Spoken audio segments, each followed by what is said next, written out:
education with a specific focus on university funding, the new model, and which way forward. So I welcome you all to this space. Sorry, I've had a few hitches setting it up, but so far so good. Now, the question of education is fundamental to any society and any community. And if you want to conquer any society, any community, you interfere with their education. You just conquer their education. You mess it up. Many a times we have been comparing Kenya to the Asian tigers. But one thing you have not compared, at the 60s, what was the education level in these Asian tigers and what was the education level in Kenya? How many engineers, for example, did South Korea have? And how many engineers did Kenya have? So to teachers, same to number of colleges, what expertise was there. And you'll find that the Asian tigers were way ahead of us and they were just waiting to take off. Now we have had our education, we have done fairly well. Down the line, some people with ideas came in, maybe they were well intended, but some of the results have been disastrous for us. And our education funding is an area that is really, really sad. Yesterday in the Senate, we summoned the Minister for Education to come and answer a few questions. And one of the questions was, could he provide us with a database on bursaries run by various politicians and government institutions, how much they come to, who are the beneficiaries, and stuff. To our shock, they don't have an iota of data. The ministry does not know what is going on.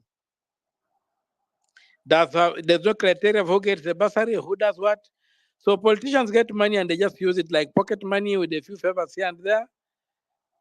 And it's at their discretion, they choose who to spend it on. So there's a motion today in the Senate. Yesterday was the minister telling us they have no idea how bursaries are run in this country. And that's the Minister of Education. So today, a motion was moved in the Senate. Among the issues it seeks to do is to have all these funds put into one basket under the minister and go into educating Kenyan youth. And basically what is being agitated, like what the discussions we're having in the Senate, is that the money seems to be enough to afford taxpayer-funded education up to and including the undergraduate. If not, to subsidize the undergraduate to a level whereby the student does not have to be a scavenger the days he's in college, scavenging around as he seeks education. They focus on being educated. We are even, some of us have been having discussions to see to it that the boom is put back. It was not an idle provision. One, it liberated the student from having to subsist, having to look for survival as they pursue education. Number two, it also helped students acquire some level of socialization whereby one's background was not so much a determining factor as to how you survived at the university. So there are these discussions that are taking place, and basically the realization is sinking in that though a lot of money, taxpayer funds, are being allocated through very informal sort of methods, I'd call them informal deliberately, because once you give to a member of parliament money to put in their pocket, and begin spending at their discretion and whims is basically an informal way of disbursing those funds. So we have got that. We would like to know what the entire budget, how much money is taken from the taxpayer to go into private hands for onward transmission back into government. Because most of these institutions are run by government. So why can't government just have this money and proceed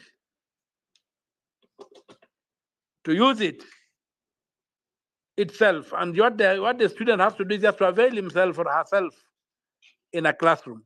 So with those few remarks, I want just trying to paint with a very broad brush the boundaries within which we are going to have this very vibrant conversation, with a view to helping each other see the viability of a taxpayer-funded education system. In the Constitution, basic education is a right, which means it's a duty of the state to provide. The duty bearer is the state. So if it is a right, what is the state doing about it? And rights cannot be compromised through the claims that there are these inequalities and whatever. Education is not among the rights under Article 43. No. It's also articulated further on the rights for the youth, where then it's not qualified, because Article 43 is sort of checked by Article 20, Clause 5, which says if the state says I do not have enough funds, then there's nothing that can be done about it. But under the rights for the youth, it is not checked. So we want to discuss and see, as a duty bearer, what is the Kenyan state doing to discharge its obligations as regards the right to basic education. And beyond that, the first degree. How is the Kenyan state ensuring that those who proceed on to the first degree, or those who got the TVET at the tertiary level and other colleges, how is the state ensuring that this resource is being developed? Because the human resource is the most important resource we can have. Before we talk of industry, before we talk of whatever, we must have the human resource that is ready for industry, that is ready to invent, that is ready to run efficient banks, not this kind of Shylocks that we have in this country. So these are the things that we need to discuss about, and I welcome you. And the discussion is open. I've got co-hosts who have got more energy than I do. That is Sefu Sani and Muthiora. So welcome, and I hand the mic over. Thank you very much, Senator. I'm just going to use the Senator's phone because our gadgets here have an issue. So we're going to be co-sharing the gadgets also from here, where we'll be having our discussion tonight, and a very vibrant discussion. We invite each and every one of us to come in so that we are able to have a way forward. Article 1 of our Constitution speaks about all sovereign power belonging to the people of Kenya. And this is one of the ways in which we exercise this power when we come out to speak about the matters that are affecting us, and especially socio-economic rights of the people. Education is a social economic right of the people of Kenya. The Senator spoke about Article 43 of the Constitution, which speaks about socio-economic rights. And amongst them, I would say, is the right to higher education, but not just any higher education, but higher education of choice, where the citizens of the country are able to engage in higher education of choice. And this is one of the things that should be provided by the government. Has it happened as at yet? What is the problem that we are facing with our higher university funding model? And, we are facing it now. Can the poor students, are they able to be able to partake this education and have a better life? Article 55 of our Constitution on the youth states that the state shall take measures, including affirmative action programs, to ensure that the youth, A, access relevant education and training, and B, have opportunities to associate, to be represented, and participate in political, social, economic, and other spheres of life. C, access employment, and D, are protected from harmful cultural practices and exploitation. When we speak about access to employment, what is the importance of education and especially higher education to those who are able to access, this higher education? When we talk about the young people having opportunities to associate, to be represented and participate politically, socially, and economically, what is the role of the higher education to empower the young person? When this is taken away from them, and especially from those who are coming from the poor backgrounds, what consequences does it have to their future and to their right to participate politically, socially, and economic in these spheres of life? The access to relevant education and training, if this is taken away through this funding model, and if some people are they do not have the opportunity to undertake relevant education and training, then what happens to our future? What happens to the labor force of this country? So these are the conversations that we are going to be engaging in today. And of course, we'll have the senator from Busia who is hosting us, and he will also give some more remarks on this. We will be joined also. We are being joined also by Dr. Willie Mutunga, who is the former Chief Justice, and he is also an advocate for social justice, which includes the right to higher education that we are speaking about today. We will also have Maxwell Magawi, who is the chairperson of the National Student Caucus, and we will have Boaz Waruku, also who has been a human rights defender for social justice, and especially when it comes to these matters of higher learning. Comrades are welcome. We are going to wait for some of our speakers who are coming in. Maxwell and Boaz are also having a bit of a technical issue, but they will be here in a few minutes. I can see Dr. Willie Mutunga is here, and he will be able to address us in a bit. So, comrades, we have started this discussion, and today the National Student Caucus went to court to challenge the new university funding model. And why did they do this? Because the belief of free education, education which is accessible to all the people in the country. And when we speak about free education, I know in 2003 um, we had free education given to the primary school or to the foundational, okay, a taxpayer funded education. Let me talk about that. So the people's education, where the people actually are the ones who, give money through their taxes for this education. So it's not really that the education is free. It is that we pay for it through our taxes, and it is delivered to us. In 2003, we saw this when the then president, Mwai Kibaki, came in, and he advocated for us to have this taxpayer-funded education. Let me not call it free anymore, because it is not free. And what impact did we have on that? Education, we see, is a public good, and it's the tool with which the citizens of a country are able to develop the relevant knowledge and skills for the enhanced economic development of a country. So it is imperative that the integrity of the country's educational system to be constantly safeguarded at all times. Do we have this, happening? And at the core of education integrity has always been the question of resourcing. Hence, there's a direct link between the number of resources being channeled towards learning, the learning process, and the quality of knowledge that emerges from it.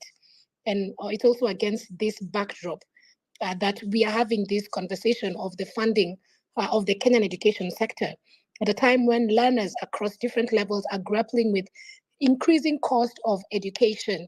The country must pause. We must reflect on the necessity of such strain on the access to education.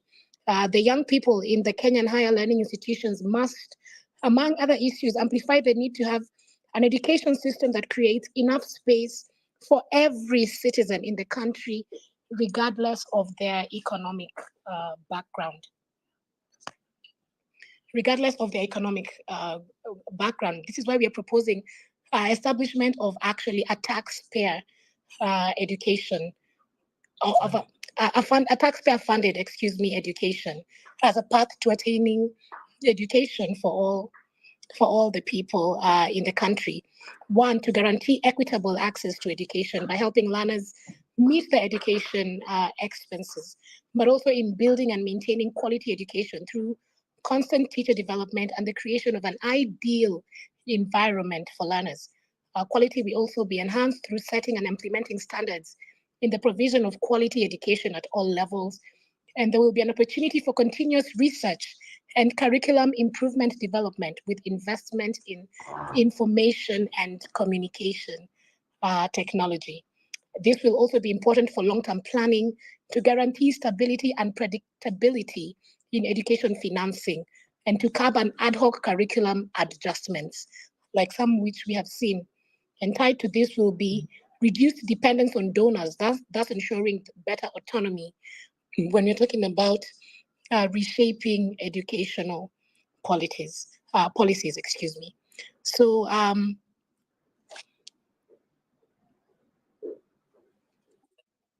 with this, I think I would like to invite Dr. Willie Mutunga to give um, his intervention on the new university funding model.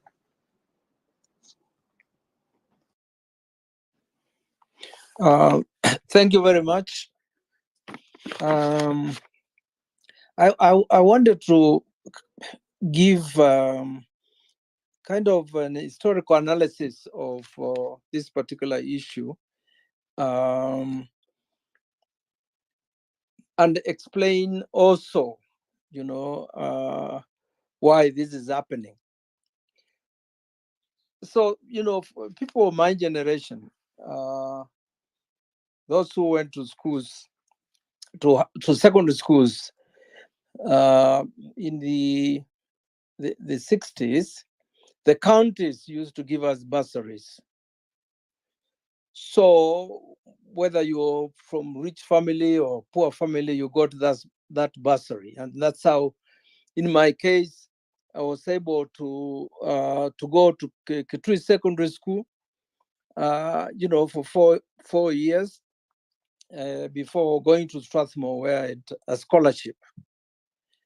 And after that, I went to Dar es Salaam. And in Dar es Salaam, when I was reading law, the state paid the fees, tuition, travel, and a very generous stipend, which one could use to buy clothes, one could use to fly East African Airways from Dar and back. Money you could actually, as I did, pay school fees for my siblings. So you can say, of course, that was a period after independence, and there were policies that included the airlift, where people went to America to study and then come back and take over positions from the departing white civil servants. So a lot of my generation understands what this means, okay? Because that's how kids from poor families were able to get university degrees. If I had relied on my father, who was a tailor, to pay school fees in secondary school and at Strathmore and the University of Dar es Salaam, how he wouldn't have afforded it. And that's the problem of commodifying education. And when we talk about this issue, also issue of history, let's remember that from 1945 to 75, states were allowed to basically deal with issues of education, prices. So there was what was called state intervention in the economy. Salaries, all manner of things where the state could basically say, this will be the price of unga. But after 75, you have what is called neoliberalism, where the engines of imperialism, IMF, World Bank, WTO, the whole thing about structural adjustment programs, because a lot of people have heard about it, where they're basically saying, you can't have people not paying, not paying fees, and they said it's only the primary education that ought to be free. So you then have this history of boom, which gives back to higher loans education board, and so people then that changes completely the fact that even if the state had resources, it was being told by its masters that you cannot use this money to provide education, or what Umtata talked called tax funded education. So then there is the Kenyan constitution, as we all know, and Article 43 has been quoted as the basis of it. But one has to read also Article 25. And that article basically says that in applying any right under Article 43, if the state claims that it does not have resources to implement the right, say the right to education, a court, tribunal, or other authority shall be guided by the following principles. A, it is the responsibility of the state to ensure that the resources are not available, and in allocating resources, the state shall give priority to ensuring the widest possible enjoyment of the right or fundamental freedom, having regard to the prevailing circumstances, including the vulnerability of particular groups or individuals. And you can put students in that group of the vulnerability of particular groups and individuals. Then there is Article 21, which basically says that it talks of that principle, which is called the principle of progressive realization, of the rights, and is connected with this issue of state having resources, and they can say they don't have resources and so forth. But it's the case in the Supreme Court that was decided, the Mitobe one, which basically argues that in the case of housing, that was an issue of eviction, okay? And the housing is one of those rights in Article 43. That principle of progressive realization does not apply. But let's go to the politics. That's the law, basically. And my interpretation of that law is that there's no reason that we can't pay education for children from nursery to university. And the politics of it is, as I've said, our government is enslaved by these engines of neoliberalism, IMF and the World Bank. Okay, so that's where these policies come from, and that's a fact we have to keep on. We've got to understand that that they are, foreign interests that are basically saying you can't you have to have this model, you know. Although I haven't read it properly myself, but you know, after just looking at it, it's totally criminal. And so we've got to deal, as we ask for our children to have education from nursery to university, we have to realize that we have enemies. And the enemies are our governments and political leadership that is caving in, you know, to these demands by IMF and the World Bank. The other thing is, when and this is one issue that, you know, Okoyo, my friend Okia can raise in a public interest litigation case. When we talk about progressive realization, the implication is that resources will not be stolen or wasted. Okay, so the state cannot come back and say we can't pay, we don't have resources. Okay, when you are actually stealing them and you are wasting them. So the resistance, they cannot say, they can't even answer that question of when the resources will be available.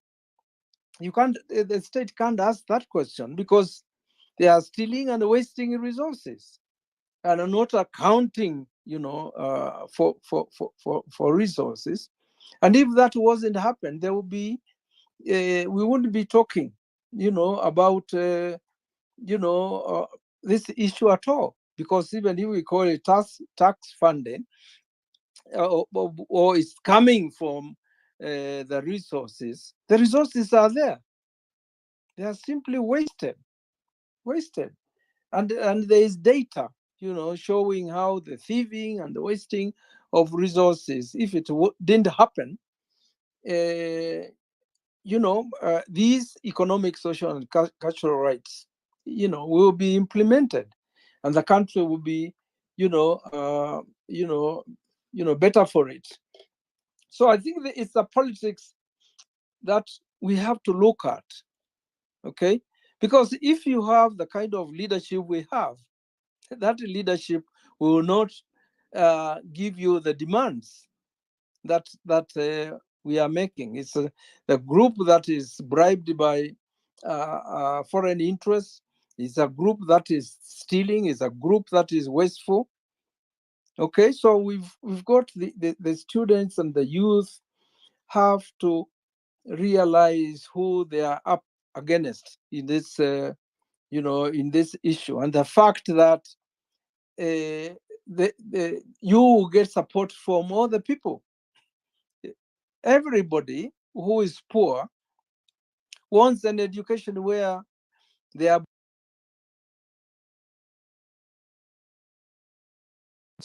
where they are brilliant kids can get education. Because talking about jobs, there are a lot of things that are problematic in this country because of that you know, history, you know, have given. So the main thing is to realize that what we are talking about is politics, is political, and it's about alternative political leadership, you know, that understands what we are saying. Okay, and that's the issue that we have to face as a people of this country, and particularly these generations are your generation of students, whether Gen Zs, millennials, because millennials might be doing PhDs as well. This is education is the most fundamental right in any particular society, and so it can't be commodified. Okay, because what you are seeing is, if you come from a rich home, yes, they are private schools that have, you know, great education and so forth. But is that what the country wants? Are we arguing that poor people don't give birth to intelligent children, and that the intelligent children come from the rich people? That's not even what the colonial education system, said. And even the post-colonial, the one I've given relating to me, it didn't have that discrimination. Now we have an education system that is definitely violating Article 10 of the Constitution. There is no inclusiveness, which is a value and a principle of governance. No inclusiveness, no equity, no equality when it comes to the issue of education. And I think those are the kind of things we have to to deal with. It's great that the students union of Maxwell, they are following the the public interest litigation route in the courts, and the arguments are there. I've given some of those particular arguments, but it has to be a political discussion that we are going to to deal with. The Constitution gives us these sides of struggle, like going to court and having public interest litigation and pushing, boundaries. But we are doing that simply because we have a leadership that is not committed to the 2010 Constitution, which, in my view, is a pathway, if implemented, to equality, to inclusiveness, dealing with, if the devolution was implemented and the funds were getting out there, the country will be changing. But as long as you have a leadership that gets commissions from imperialism and basically accepts what they're being told to do without even consulting us. The Constitution has a provision on public participation. Why is it our leaders cannot come and say, oh, the World Bank and the international motherfucker are asking us to, to do this and the other? Okay? And we support them in resisting, that particular position. But our Constitution is not respected, and that's why Okia has been in court, that's why Bernard Mshere is always petitioning Parliament. Okay, that's why there are a lot of public interest litigators and so forth. So let's focus. Let's focus, and this is my last point I wanted to make, to emphasize that this is a political struggle. This is a political struggle, and we have to look at it that way. Why are our leaders doing this to us, and who is allowing them to do this? And then we fight them. We fight them. We make sure that these resources and Article 10, they are transparent and accountable. So I think, just like the Gen Z, all of us must breathe life into the Constitution. Once we do that, the provisions are, quite clear. We will be telling IMF and the World Bank, because they pontificate every day about the rule of law and democracy, we will tell them to respect our Constitution, which is more progressive than the US. Anyway, the British don't even have a constitution that is written. So comrades, that's all I wanted to say, on this particular issue. And I salute and glorify the struggle by the young people to make sure that their material interests are taken into account, because it's possible. Okay, so as we go forward, the young people of this country must do what they are doing now with progressive movements, progressive political parties, okay, and actually contest for state power, and they use the constitution as a basis of social transformation. As long as you're not divided on the basis of religion and ethnicity, and as long as you realize this country can't go forward when there's so much corruption and wastage, and and thieving and inequality. It's a country that, as I've said before, the Oxfam report says we have 8,300 millionaires and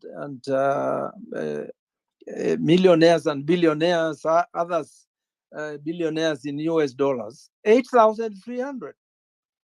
Okay, but those ones own or control, have no, their assets are equal to the assets of all of us, the 50 million.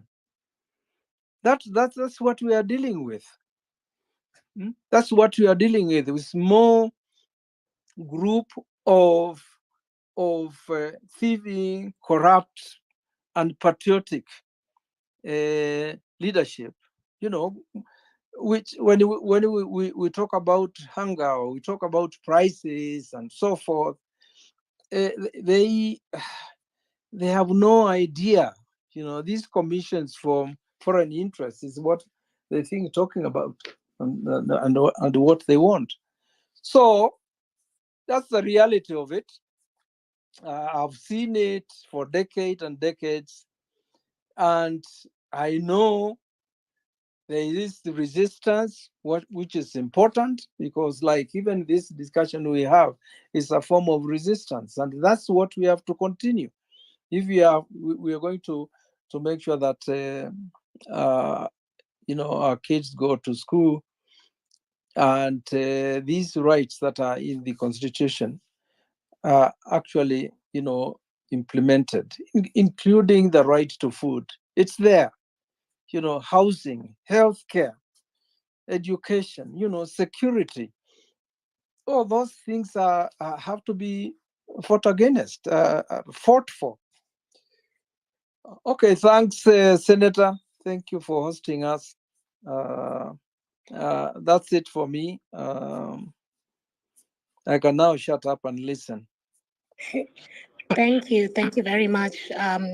That's the Chief Justice Emeritus, Dr. Willie Mutunga, for joining us, and also for your insights and your input, of course, that have been very important. And I just want to highlight, you've spoken about, the inequalities that we're having, where we have 8,300 billionaires in Kenya who have assets that are equal, to all of us. And 8,300, Comrade yes, Safe. correct. 8,300. 8,300. Oh, okay. Yeah. All right. Sorry. Yes. Yeah, I mean that depends on the schools we went to. Yeah, So, right. yeah, it's a matter of education. So Yes. yes. Yeah. Thank you. I'll say 8,300 for you. Okay.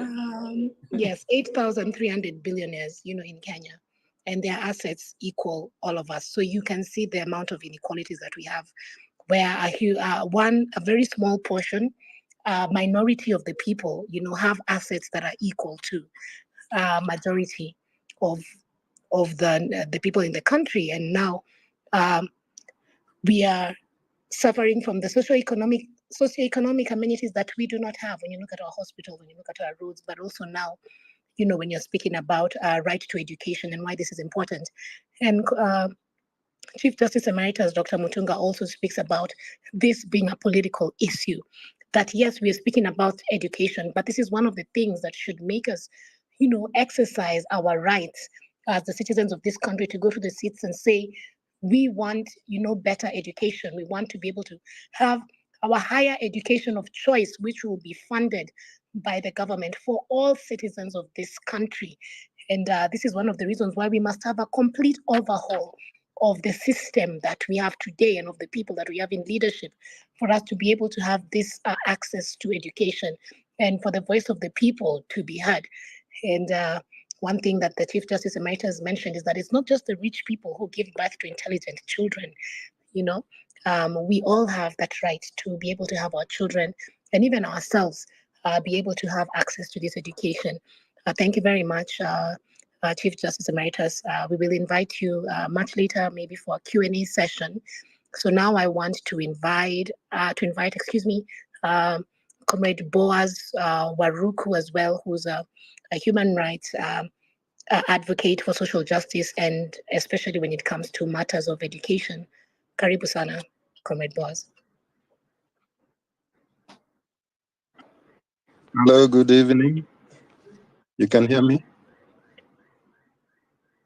Yes, Boaz, you're loud and clear. Hello, can you hear Please me? carry on. We're able to hear you. Excellent. Thank you very much. Let me start. Let me start on the protocol set by Senator Okia Mutunga. People that I hold in very high esteem.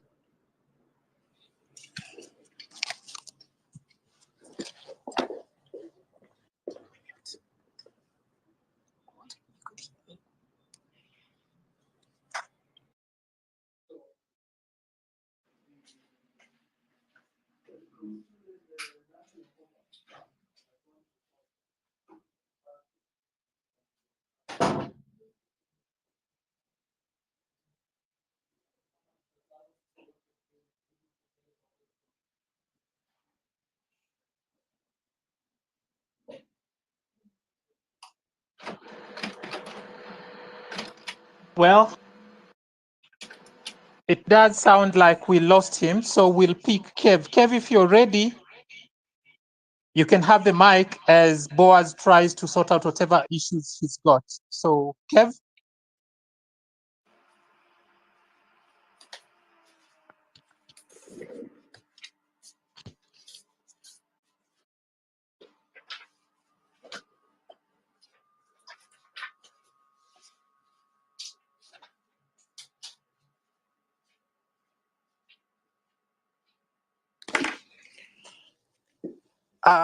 We have the convener of the National Students Caucus, Magawi. You've been waiting on the line and you have an opportunity to now lay down this conversation for us. So I will let you have the mic, Magawi. Tell us what the National Students Caucus has been doing. And I know that this week you had a court case. I'm sure you'll be mentioning something with regard to that. So I don't want to water down what you have prepared for this discussion. So Magawi, please have the mic and let us engage.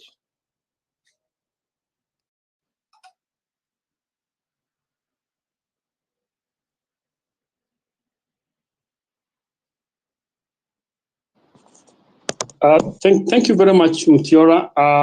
I hope everybody can hear me. All right.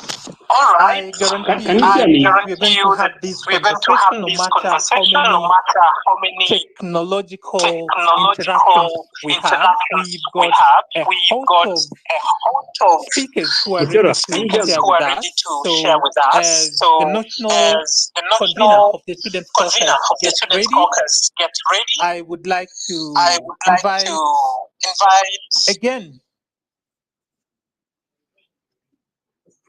Yes. So Magawi, I get the cue that you're ready to speak to us. Yes. Can you hear me? You can have the mic. Please wave if you're ready to speak. Keva had given you an opportunity, so after Magawi is done, we'll get back to you. Enoch, I see you. I know you've been hanging on to share your wisdom with us with regard to the new university funding model. If you're ready, just wave and I'll pass the mic to you. Isaac, I see you've requested to speak. David, Gabi, Tunu, you will all have an opportunity. So right now, yes, I get that Job, you're ready to speak. Job, the mic is yours. Please carry on.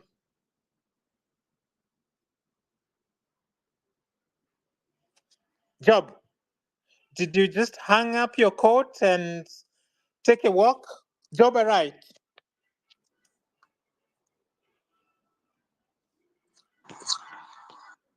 Okay, Rabil, Hello, I've everybody. invited Can you hear you me? as a speaker. Please Can you hear me? take the opportunity and give your input as we get the other speakers ready to speak. Well, I'm on the line. Rabil, Can you hear me, please? Karibu. We've got, yes, please carry on.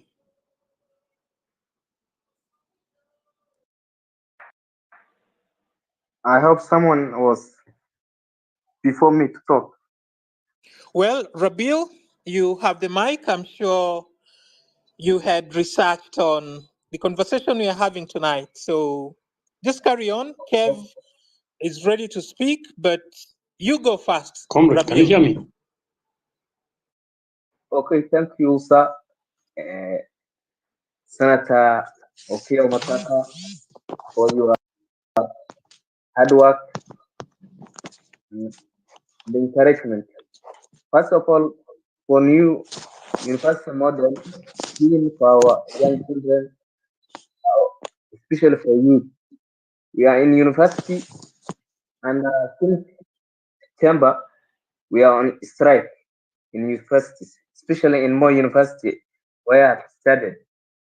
And I'm fourth year. Since September, we have not attended classes. We have not achieved anything. There was complicated in management system, and the whole funding model in our country is ruined and completely disaster.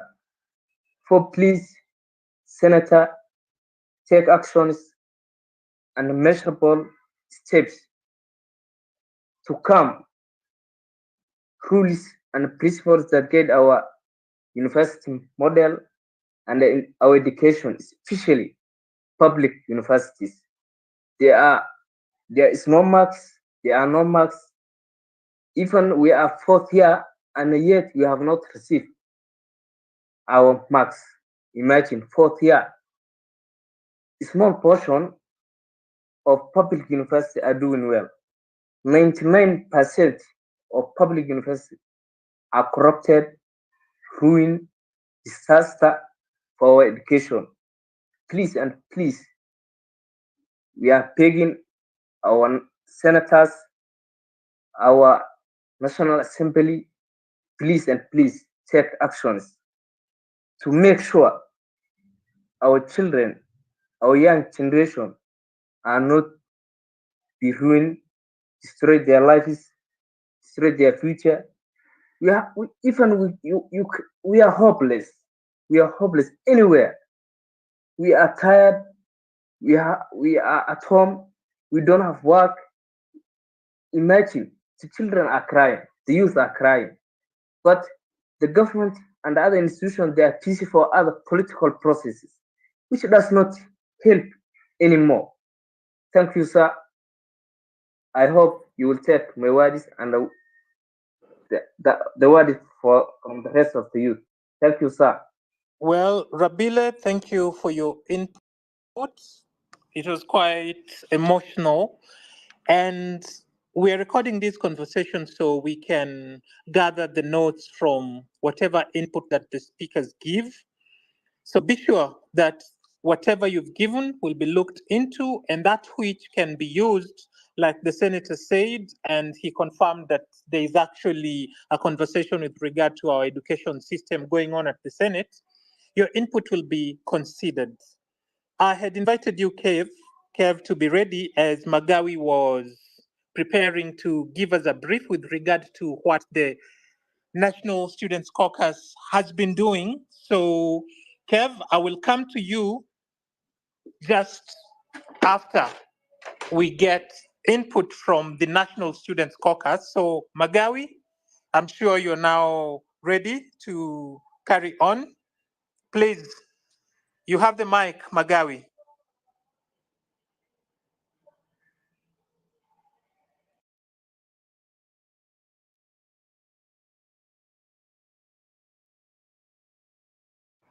Okay, it does seem like Magawi is still having a challenge, but I'll take you back to some things that Chief Justice Emeritus Willie Mutunga said. He said that in order for the war with regard to our education is concerned to be won, we have to approach it using the political angle because it's politics that dictates how resources are utilized, where, and when.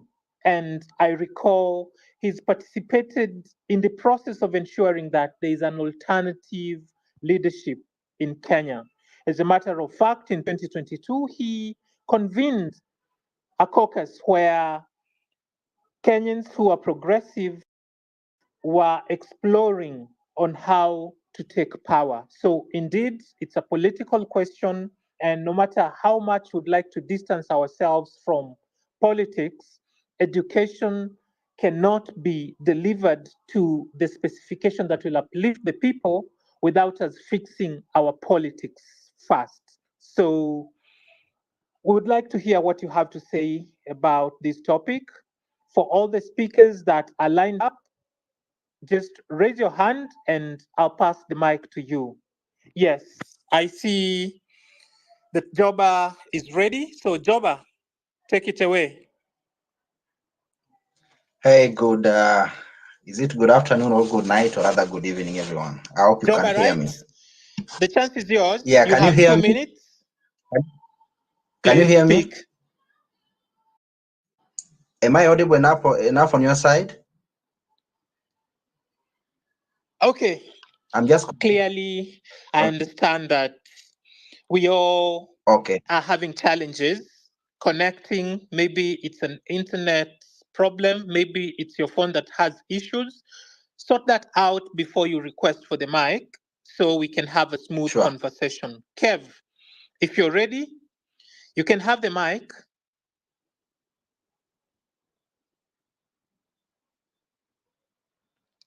Kev, unmute your mic and please proceed to give your input with regard to which way the new university funding model should take. And if Kev, you're not ready, unmute your mic and please proceed to give your input with regard to which way the new university funding model should take. And if Kev, you're not ready, unmute your mic and please proceed to give your input with regard to which way the new university funding model should take. And Hi.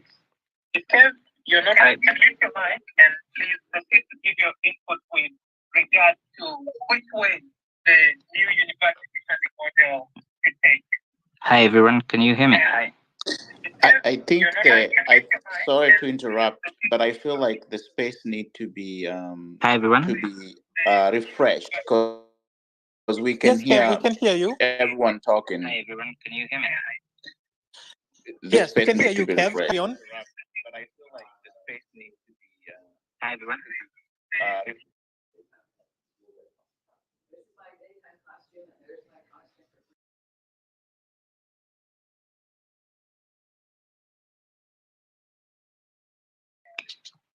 Okay, so I'll just speak, even though I don't know if I'm being heard clearly. So I'll try to be as brief as possible I in can hear you, terms of Kev. my view regarding this new university funding model. I'll just speak. So one thing I'll try and say is that in this funding model, the new funding model, just like Okio Mtata said, I don't think we have a funding issue in Kenya. It's more of a spending issue. And it is possible, in my view, to fund the education in Kenya using the taxpayers' money. The big question that I may have is that why are our leaders not taking up the opportunity of merging all these funds, all these bursaries, all these CDFs, putting them together and letting those funds go directly to those who are responsible, or rather, whom they're meant for. In this case, these are the students, these are the pupils, in elementary school all the way up to universities. Why aren't these funds not being channeled directly? These middlemen, intermediaries being introduced there in the name of MPs, in the name of individuals who are in charge of these CDFs. This is where we create loopholes and gaps that lead to this money being spent in the wrong way. I'd say that, just like Willie Mutunga mentioned, this is more of a political fight, because it's not that we don't have the solutions to these problems. We just need a good political goodwill, individuals with good political with a political goodwill to channel the right actions and directions into making these policies a reality. And this is where I'd say Okiya Omtata should come in, and the likes, the people who display good political goodwill like Okiya does, to come out and take these political positions. Of course, we have seen Okiya has been consistent in all that he does, and we say, or personally, I'd say I really appreciate the work that you do. Not many people will do it. So Okiya, I would really recommend that you go for the top seat. I don't know. It's just my humble opinion, but I say we really need people like you at the top there, because it's that goodwill that will lead to change coming through, or rather coming down to where it's needed. Otherwise, whenever change is not coming, or rather is not being propagated in the way that people will want it to be like, I feel like we'll remain in this constant cycle of struggles and poverty. Yet education is a big equalizer. It will help alleviate poverty. It will help change the situation and the dire situations in various parts of our country. So I feel that's my humble opinion. We need a political approach to solving this problem, because I don't feel like we have a funding problem.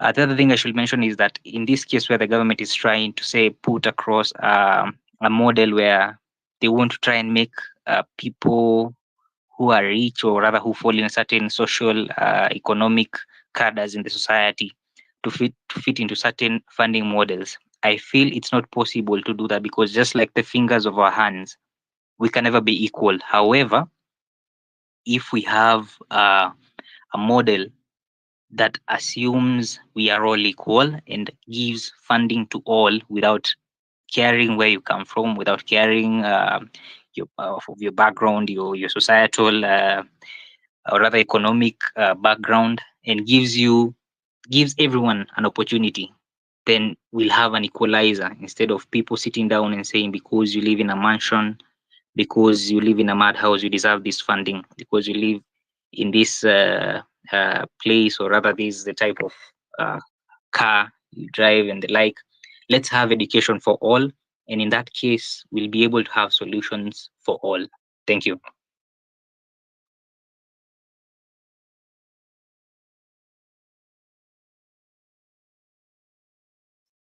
Thank you so much for that input that you have given us today, speaking about us being able to have an education that is equitable for all of us.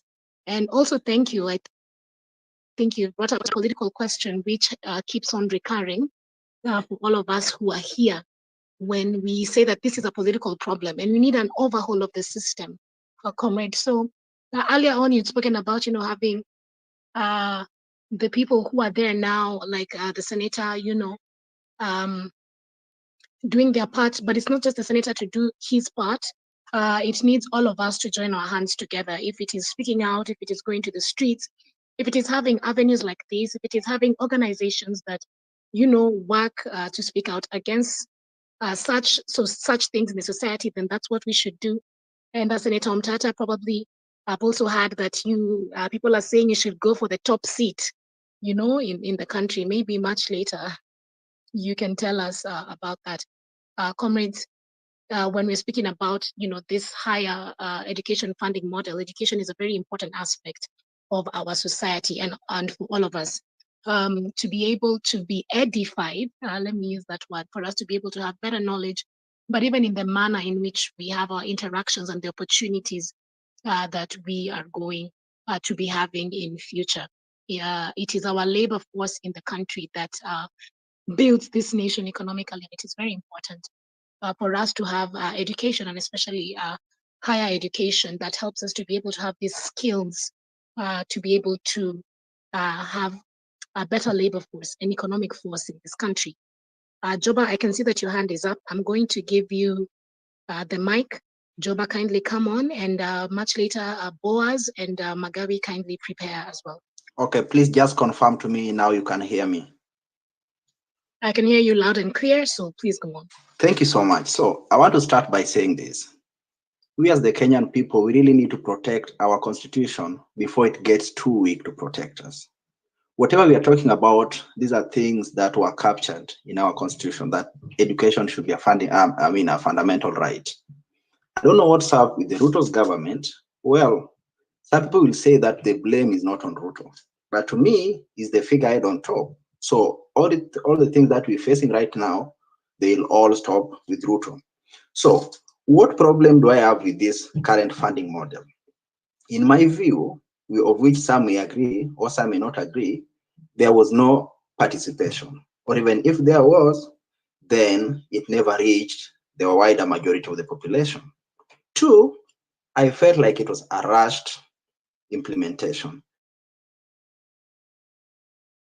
Because I know whoever's done project management, they will tell you that before you roll out a program, there should be a pilot program, not like you entirely change the system before you get ready for it.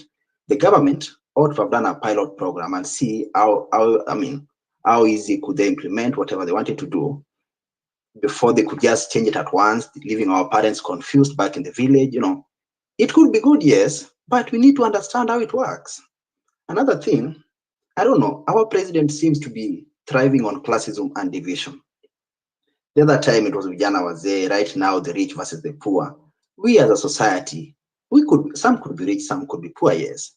But we don't want to be told that because I'm poor, I'm not being given this amount of money.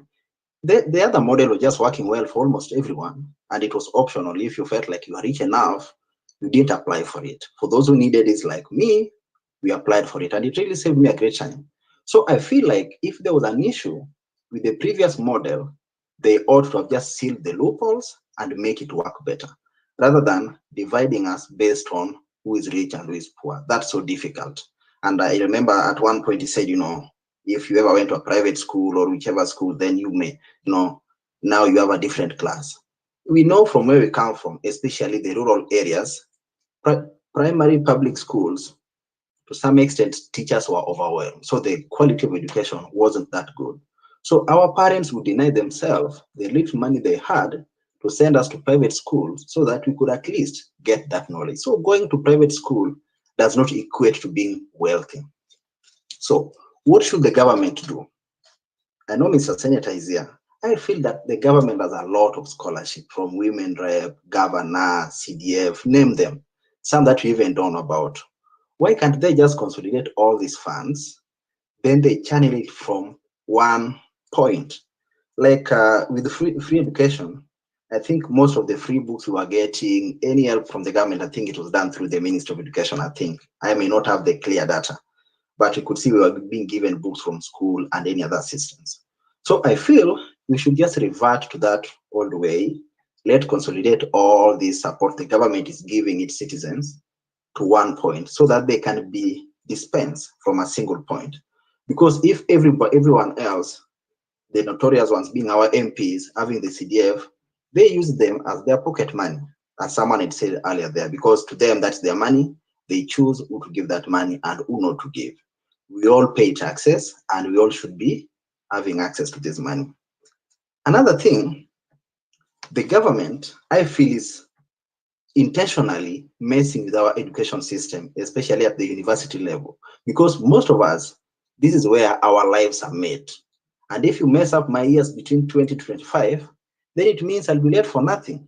No wonder Mr. Ruto is always everywhere trying to take us to Saudi Arabia, Germany, and what have you, to go and do some menial jobs that does not even warrant somebody who has done a degree or whatsoever. So to me, I feel like Ruto's government is intentionally trying to reduce the number of graduates. So that maybe the next 10 years, we won't have people holding such forums to discuss such weighty matters, because all of us will be looking up to the government to give us money. Okay, now to this funding model again. Ruto says it's cheap. It's cheap, but it has a lot of bottlenecks. It has a lot of bottlenecks, like I don't know the qualification. So the government should just go back to the previous funding model, let them make it work. And even if you want to overtax us, we want to see what our taxes are doing. We are not against paying tax for the government. As long as they tell us now education is good, healthcare is good, whatever is good, we have no issue doing that, but not funding people's pockets. For now, that's my submission. Thank you. Thank you very much, Joba, for that very powerful intervention. You've spoken about the issue of protecting our constitution before it is too weak to protect us. And that is also a call for us to, as the people, to rise up. The issue of public participation and why the new student funding model was not actually subjected to public participation, as is many issues that we're speaking about. When we look at other amenities, such as even the social health, when we're speaking about even some of the rulings that we've had in this country, including the Supreme Court, we're speaking about public participation. One of the questions I just want to throw out is, what is the threshold of public participation? Because I'm sure when it comes to this, they can say, okay, you know, we called out a few stakeholders, we talked to, you know, a few of experts, ABCD. So the question I'm also throwing out here is, what is the threshold of public participation? Because I know this is not something that has been addressed either constitutionally or otherwise. What would you consider this threshold? And I'm sure much later, maybe Dr. Mutonga or the senator or any other person can speak into this. Also, Joba, you spoke about the issues of classism and division that are coming in when it comes to the Ruto government, which actually rode on the people of the grassroots and the workers when it was coming into power, that it was going to emancipate them. Although we are seeing very many anti-people laws and anti-poor people laws, anti-working class laws for the people who, you know, do not have the economic power.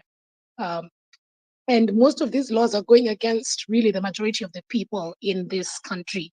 But also, when another issue that is coming up very clearly is that this is also a political matter, and we need an overhaul of the system, where we have, you know, a system that looks towards having better education and equitable education that is available to its people, where we do not have brain drain as what we are, where a cabinet secretary can actually stand and say that we are building houses in the form of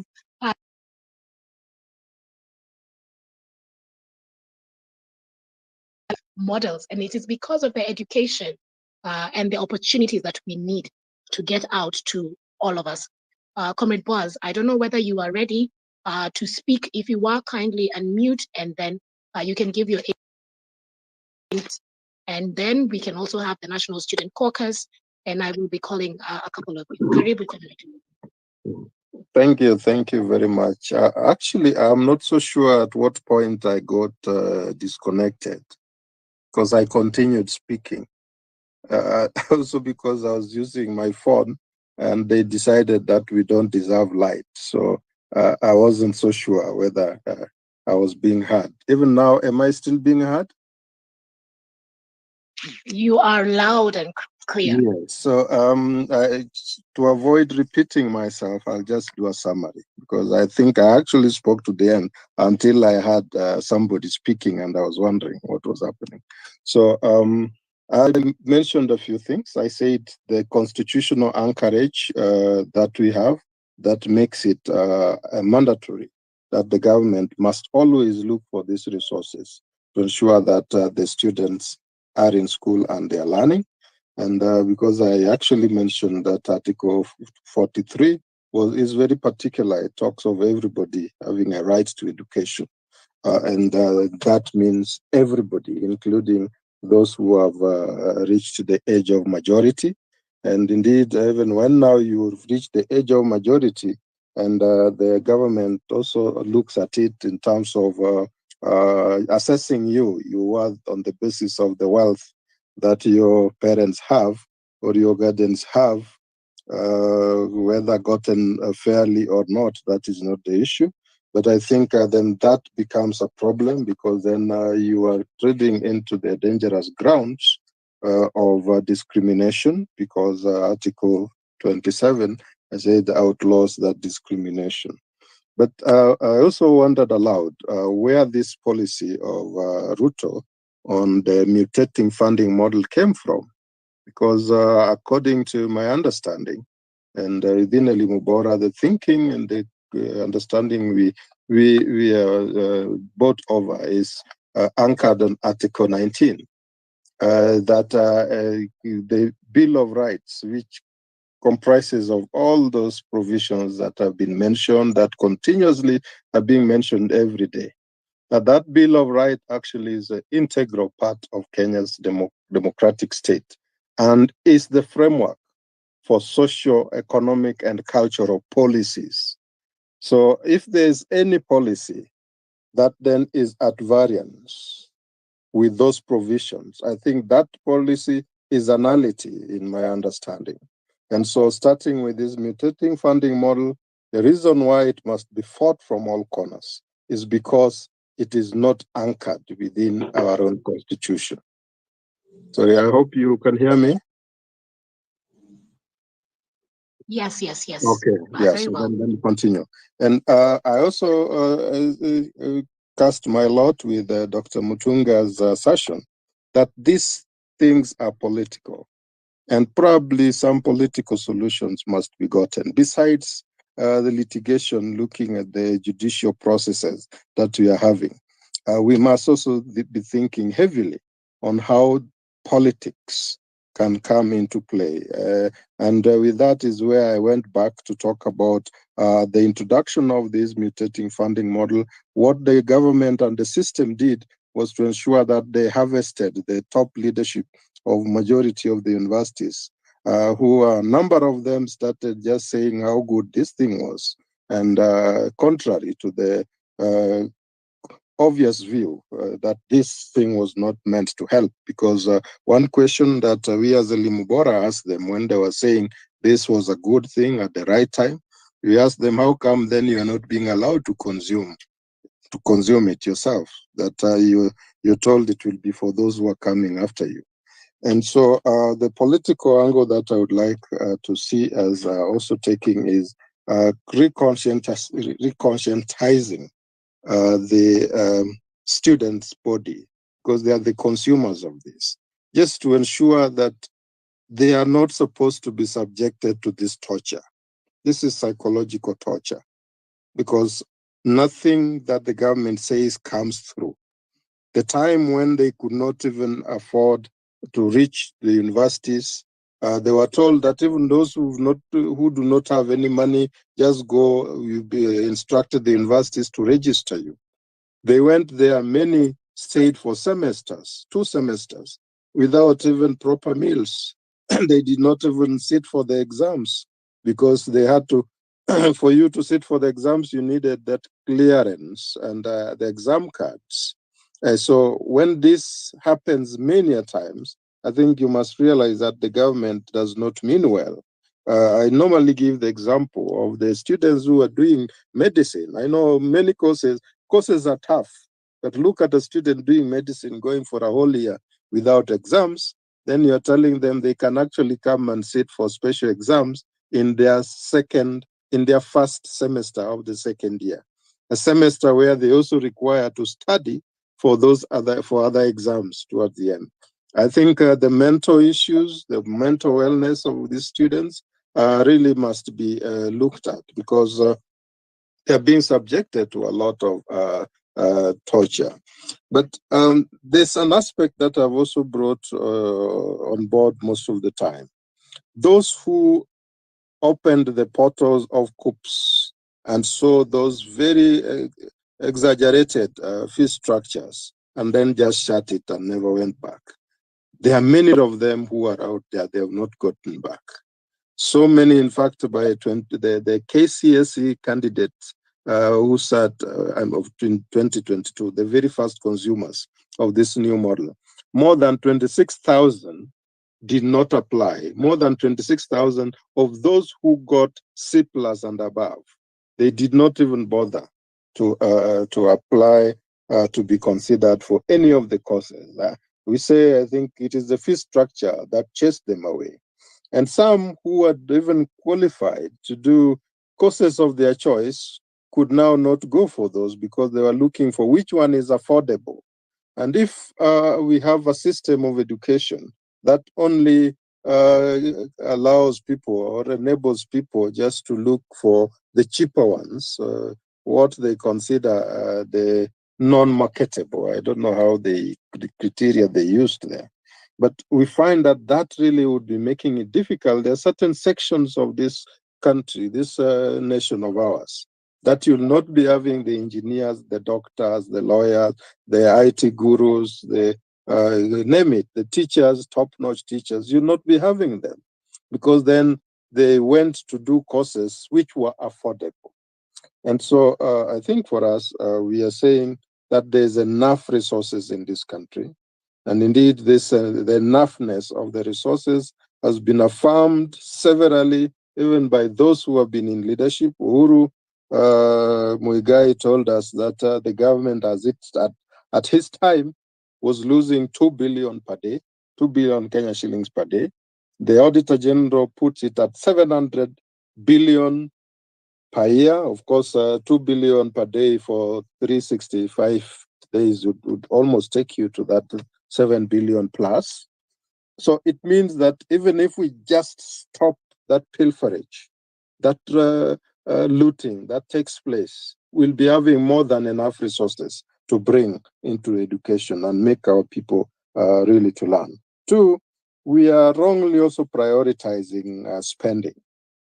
Look at the budget that is being applied currently. Of course, the appropriation bill was signed into law, but the finance bill, you saw the kind of gymnastics, the ping pong game that was done. It did not go through, but it's still being, the 2023 is being used to raise revenue. So essentially, you realize that from that budget, look at the NIS resources. 46 billion Kenya shillings has been allocated for 2024-2025. That amount of wasted resource should actually be plowed into the higher education funding. And it will indeed reduce any deficit that we could be having there. Because the best that those guys can do is just the abductions and killing of the young people who just want to express themselves. So priority, how do we do so? I think we need to get there very right. And I agree also with Senator Okia when he summed it up and said we can afford to have tax-funded public education. Yes, so I would include that it would be tax funded, but also includes the grants that this government gets, because this government, seemingly, they are very, they started on the platform where they would attract lots of grants, like the CBC. CBC was basically rolled out in Kenya because of the Global Partnership for Education grant that was brought on board. And so it had to be utilized. It was given to the book publishers without any curriculum framework. They started publishing books with all those mistakes and errors. And that is how we ended up having a system called CBC, which again is going to give us more problems ahead than what it is giving us right here today. So, ladies and gentlemen. Okay, it seems our speaker just experienced some technical hitches. Hello. And they'll be joining us Did I go yet out again. So, in case you're ready, I see Isaac has raised their hand. Isaac Muhando. If you're ready, Yeah, I can. please carry on. I Give think your input generally the as space is we establish what experiencing happened some lag just a because I moment can ago still there. hear. Isaac, you have the mic. Unmute Can you and give your discourse, can you hear me? please. Can you hear me? Isaac Hello? Muhando? Yeah, Yes, I can we are hear all you. waiting Can to you hear hear me? what you have to say tonight. Can you hear me? Hello? All right. Yes, Isaac, we can hear you. Mutiola, I think it's your problem. I mean, it's your mic that has a problem because you can hear Isaac.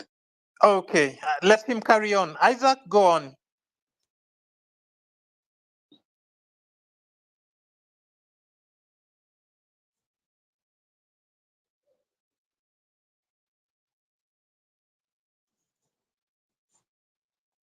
I think we lost him.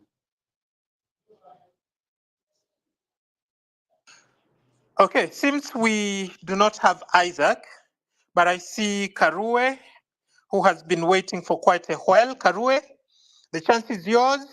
I see in your profile that you're an intermittent thinker, a fellow trudger in the walk of life, and of course, you've got input to make tonight. Please, the mic is yours. Carry on, Karue. James? Good evening. Hope you can hear me.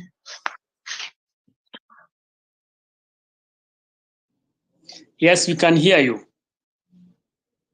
Thank you.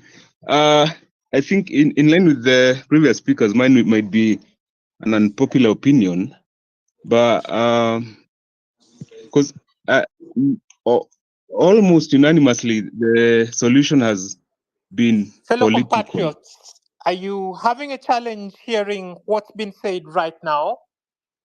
Those who have the mic can confirm. I think you are the one having a problem. Okay. Duly noted. Let the conversation continue. Now, after the current speaker, we'll have the National Students Caucus come in and lay the grounds for us. Thank you. Carry on. Okay, thank you. As I was saying, it seems like unanimously the solution that everyone is advocating for is a political change or something within those lines. But the question is, we're in 2024. What happens to the students who are experiencing issues at the moment? Are they going to sit around and wait for that political change? If you look at the new model, the theory of it makes sense. Probably the practicability of it, or rather the operationalization of it, is where there's an issue. And on the issue of equity, I don't understand why, because public education, by the virtue of it, is subsidized.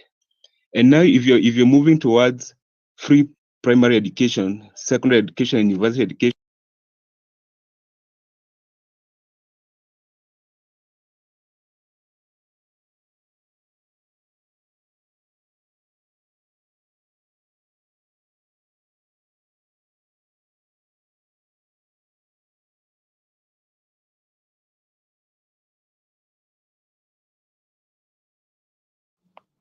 Did we lose him?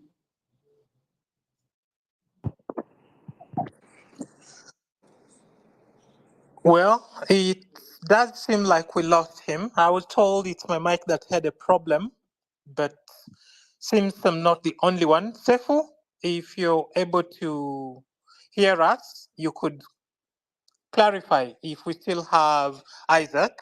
But in the meantime, the National Students Caucus is with us, and we would like for Magawi to take the mic if we lost our speaker. All right, then. Thank you very much, everyone. I hope you can hear me, particularly Comrade Mutiara. Can you hear me? Loud and clear, Comrade Magawi. Please carry on. Good. So my name is Maxwell Magawi. I'm the founder and the executive director of the National Students Caucus. This is a non-profit organization that is basically consolidating students and student leadership in different tertiary institutions across the country. So the idea is to, have a very sustainable institutional framework. And this came against the backdrop of, systemic depoliticization of the student leadership space. And, basically that marked the beginning of our journey of just trying to correct the historical mess that the state has visited upon this particular youth leadership space. So closer home on the whole issue of new university funding model. As the caucus, our position is that education is a public good and it should be accessible to anybody who qualifies for any level of learning or any line of training. Education should not be used as a tool of class, as a tool of class segregation. So overall vision of the focus, it is all five, is to have a country where education is free. Actually, the fight against the new university funding model is just one of those very many battles that the National Students Caucus sees itself in the border, have a country where education is free. And as Comrade Mutunga had rightly mentioned, this is a political problem. And so politically. I think Comrade Boaz speaker is on. Nothing about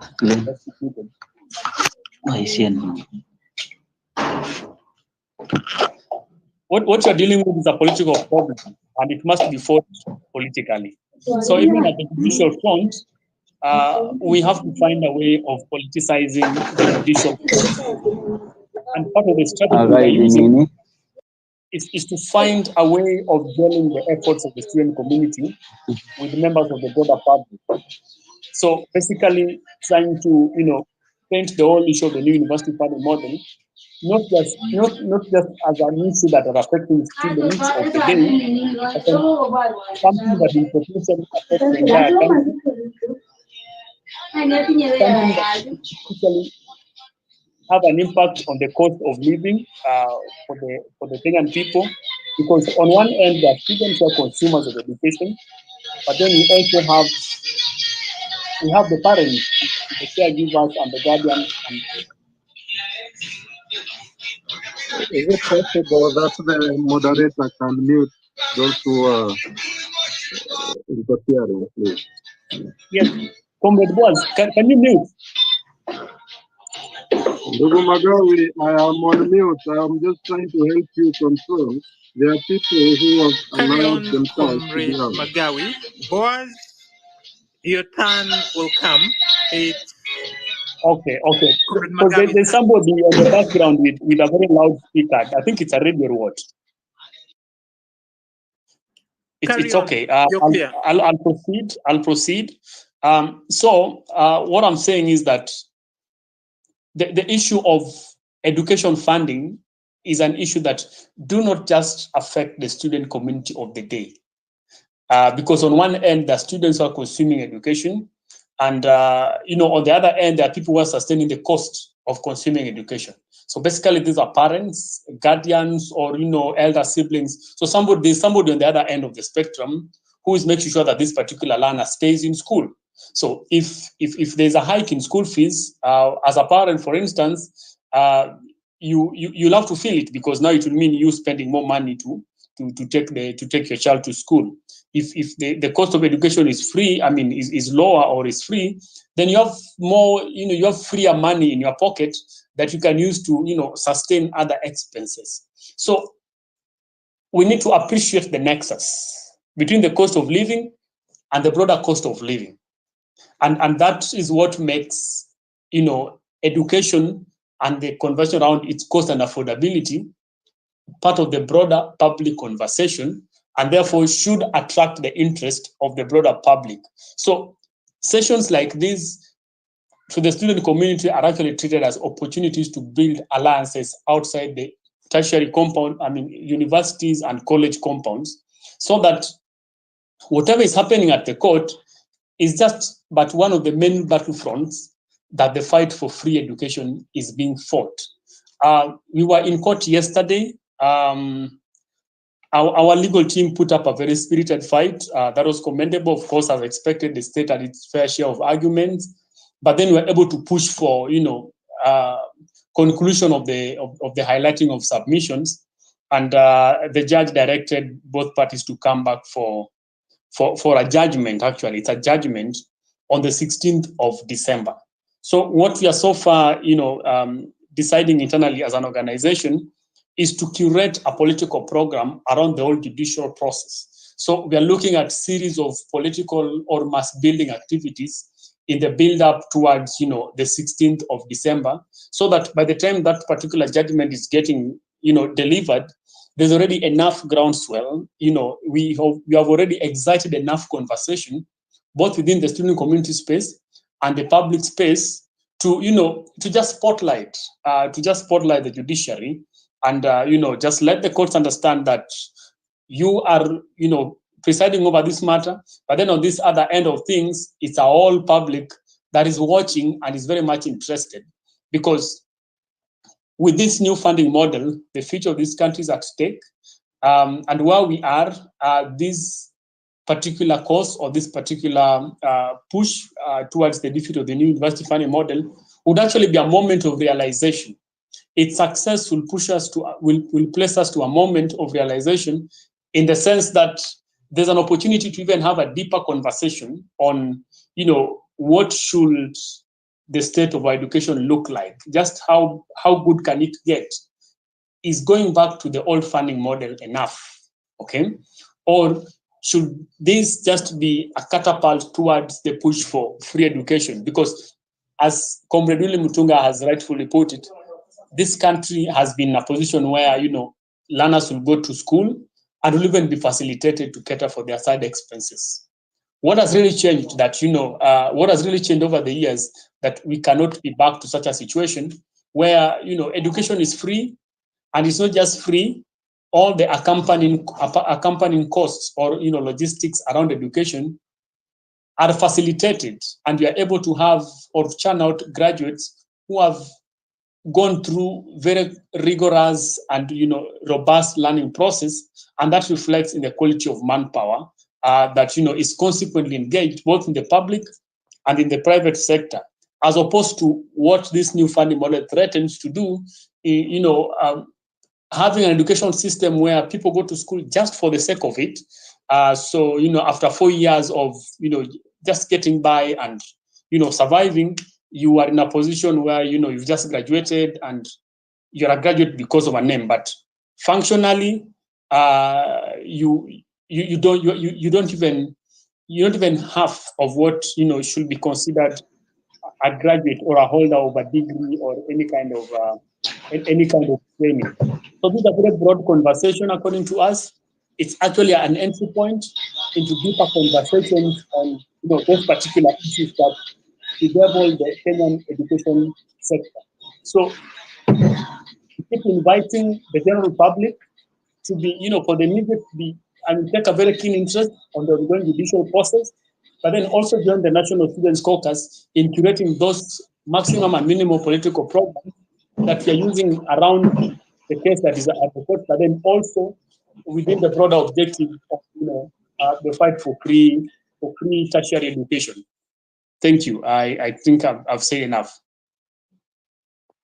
Thank you very much, Comrade Magawi. Just before Sefu, you come in, I would like to highlight something that's very key, and that is there was a court case with regard to the new university funding model. Just give me a moment, please. You'll have the mic. I was just laying the ground that there was a case yesterday with regard to this very important topic. Well, can we all please just mute our mics so we are able to speak one person at a time? Thank you. Thank you very much. Yes, so we had a court case yesterday, and the next hearing is scheduled for the 16th of December. That's a long time to wait, especially considering that we had the impeachment of the deputy president, a matter that does not concern ordinary Kenyans in any functional way, being heard within, I think now, less than 2 weeks. The matter has been discharged and the ruling elite have had their way, yet an important subject such as education is dragged through the courts for such a long time. This is food for thought, and I think if you're convinced, we need to push for action so that the citizens' priorities are the leaders' priorities. Sefu, you can invite the next speaker. even as we ponder over that. Thank you. Thank you very much, Comrade Mudiara, for bringing in that very important aspect of even and the time that it takes, for us to be able to get some hearings and others. And of course, this should also point us to the direction where we are saying that we need a complete overhaul of the system and that the matter is political. Even as much as we want to come up with solutions now, and they are good, we should also think further on the political question and what we want for this country. We are glad to have the senator here. He will be giving us some closing remarks also as he answers some of these political questions. As we finish a bit after two speakers to speak about, this matter of the judiciary, but also the threshold of public participation, as we had spoken earlier. Comrade Boaz from Eli Mubara spoke about the constitutional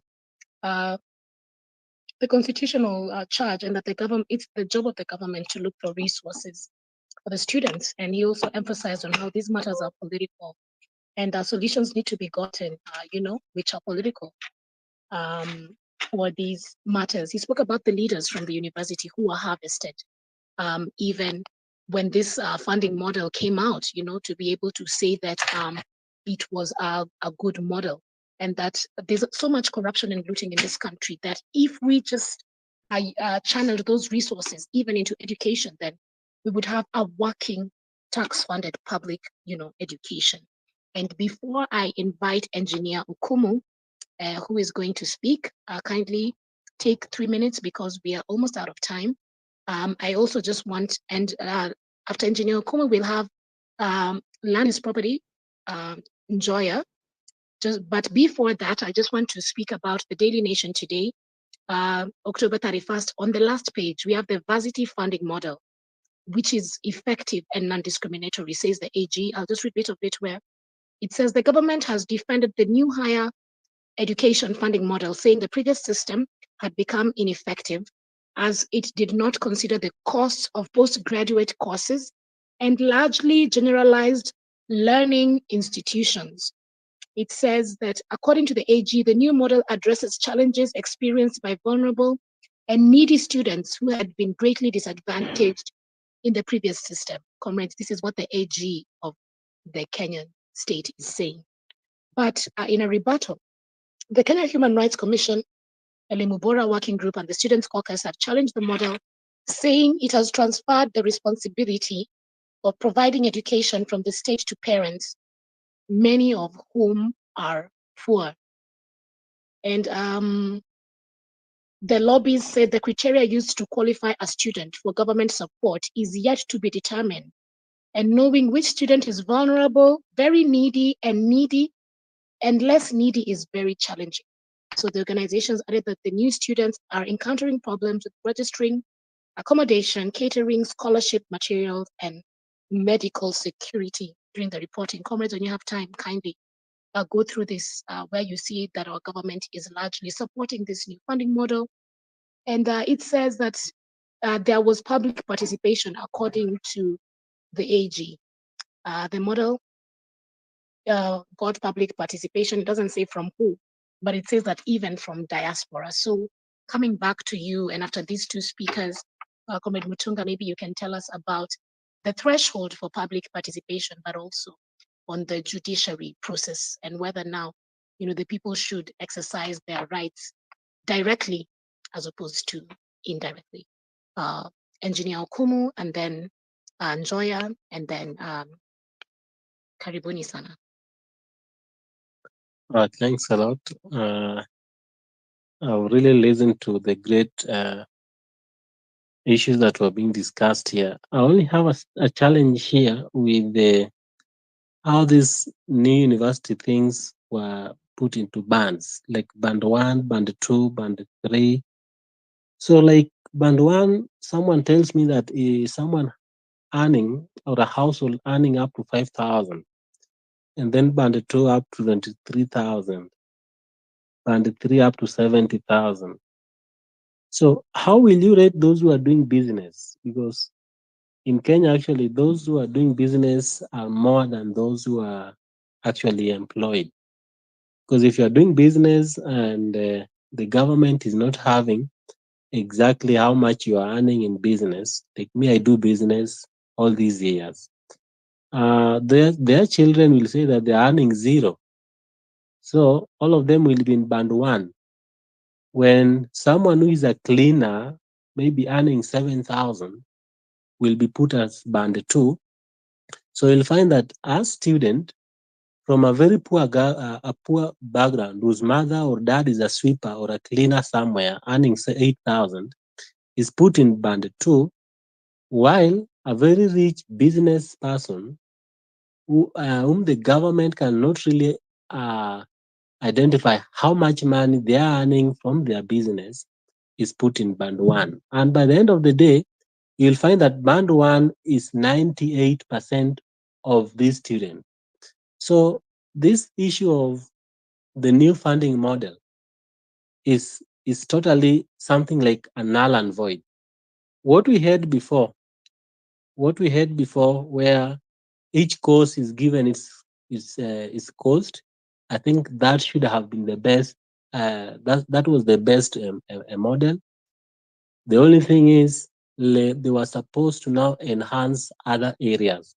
Actually, what they were saying is that the old model didn't take into factors like we have the TVET, we have the colleges and so forth. So to me, we could have just looked at how to incorporate other courses in the TVETs and colleges and others to this old model, so that if it is a technical course, is a diploma, if it is 60,000, let it be 60,000. The parent, the government to pay 30,000, the parent to pay 30,000. If the parent is not able to pay 30,000, there's a loan for that 30,000. That is it. So you have a loan if your parents cannot pay, but the government pays you half of that money. Actually, if one day we will deal away with the corruptions in this country, the corruption is just starting from number one, the president coming down. There's nothing that will come with the funding model. Every student will go to school from nursery, secondary to the university free of charge. Because to me, I'm even asking myself, the universities, the teachers, they're being paid by the government. The workers are being paid by the government. Most of this critical infrastructure, like you go to the University of Nairobi, that tower there was built by the government. You go to Tuk, which is just adjacent. The new recent, I think, is a block there, was built by the government. You go to Rongo, was there. There's a building that was done by the government. So why will a student pay another more than 100,000 to go to school when all the infrastructure, all the teachers are being paid by the same government? So it is a double pay. What should be there is we should know how many number of students are going to the university. If the courses maybe are technical, they may require more money or more funding. Yes, we can say that the technical courses, medicine or anything else, give them 30%, and that is the 30% more. Let them pay this amount. Let the government pay this amount. If you can't really make, if your parents cannot pay that X amount, you get it from the loan, and then from the loan you are deducted, and life goes on. But this kind of model, I don't know where it came from. And the only problem with that we have in this country is a Okay. president who, yeah. Okay. Just proceed, but kindly wrap up because of time. Yeah, I was saying that I was just finalizing by saying that the problem and the biggest problem in this country is that we have a president that thinks that he knows everything and everything, from education, from economy, if the President Ruto will come down and say that let education experts deal with education, let experts for this A and B sector deal with that sector, I think we will have a better education system. But what we have today, because I was in the village, a very, very poor student was put at the highest band, at the highest. Yes, he has his mom and his dad, and they are farmers. So how his name ended up there, nobody knows. And I can also assure you that Kenya is where, whom do you know? In the next years, you will find that those whom they know have put their children in the best bands, but those poor students who have no link in the education board, in the help and so forth, are given the highest burden in this new funding model. So as the students are saying, let this one not go through. If it goes through, it will be the biggest burden to millions or thousands of students from the poor background. Thank you very much, Engineer Kumu, for that. This will be, a very big burden to the poor people, and I think it is up to us to be able to stand up against this. Comrades, even as we speak, I just want to just maybe to take as less time as possible, 2 minutes each, so that we can also have some closing remarks and wrap up. For those who are not able to speak, kindly just bear with us, and maybe next time when we are having an X space, we'll be able to give you priority. So now land is Joya, WM Joya. Kindly take 2 minutes, please. Comrade Sefu, that's Wandia Njoya, and we are honored to have her in this forum today. Wandia. All right, thank you very much. My name is Wandia. I'm a lecturer. I comment on education. I've been a critic of CBC from even a year before it was implemented. And I run a channel called Maisha Kazini, where I talk about education and work. So I just want to say one thing, and this is the politics of higher education, which is that truthfully speaking, the government doesn't want Kenyans to go to university. I think that's something that we have to accept. And then there's a very deep white supremacist hierarchy in which the thinking is that education, especially at university, is for a special few. That is the philosophy that is guiding the funding model. And it has been this way since the 1960s. This is not something that started with the current funding model. Jomo Kenyatta didn't want to start another university. It was Moi who had to impose extra universities on us. In 1986, the World Bank called all vice chancellors of African universities and told them to close universities because Africa does not need graduates. It just needs people with primary school education. So we need to understand this so that we understand why the government feels nothing when it is making it very difficult for children to go to university. And then you see, the thing is, politically, it cannot say that because the whole country would riot. So what does it do? It creates bureaucracy. After 1986, they put the what is it called, cost sharing. Then after that, they gave us the help loans. Now they've given us this staggered funding in bands and whatever. But the basic idea is to get as few Kenyans going to university. I think this is what we have to keep putting to them, asking them, do you want us to go to university or not? Stop giving us stories of, funding, all this. The real thing is that they don't want Kenyans to go to university. So what we need to do is to keep challenging them on that point, to declare their stand. Are we going to have Kenyans going to university or not? And if you don't want us to go, can you just say it openly instead of creating all these crazy funding models? Because there are ways in which we can keep university costs down. There's so much bureaucracy, and I'm speaking as an insider. There's so much bureaucracy that can be done away with to keep the university education cheaper and to keep the doors open. But they don't want that. They want to create barriers and barriers until it is only their kids who get an education. I think that's a bigger picture we need to understand so that we understand all these smaller things are distractions. It's to make us obsessed with how does the funding model work, which family is in which band, and all that. so that you forget the bigger picture, which is that they don't want people getting an education.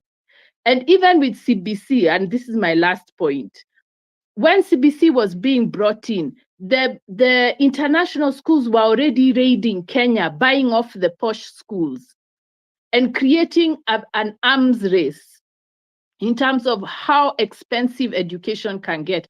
Basically, what they are aiming for is that only the rich go to university, and then on those grounds alone, only they qualify, quote unquote, qualify to be in government because they have the degrees. So I think it's important that we understand that larger picture of where this is going and how the government is doing it incrementally. It's whittling away at education slowly by slowly. Then we start fixing one problem, then it introduces another one, then we try fixing that one. In the end, it's only the rich whose kids will be going to Harvard, Yale, and then they're told, come and take IMF loans for these foolish Africans who have never been to school. So it's important that we understand that larger picture, and the IMF and the World Bank are part of it. They don't want us to go to school. Thank you very much.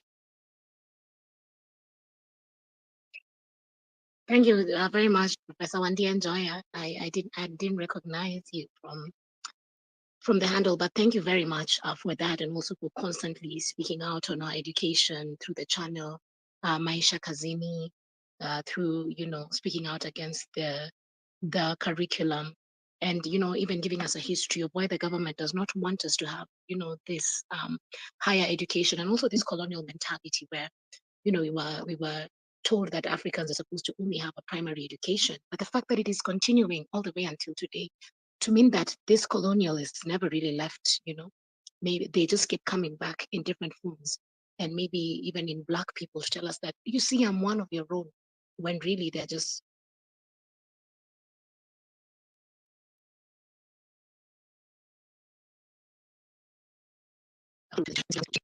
of the curriculum.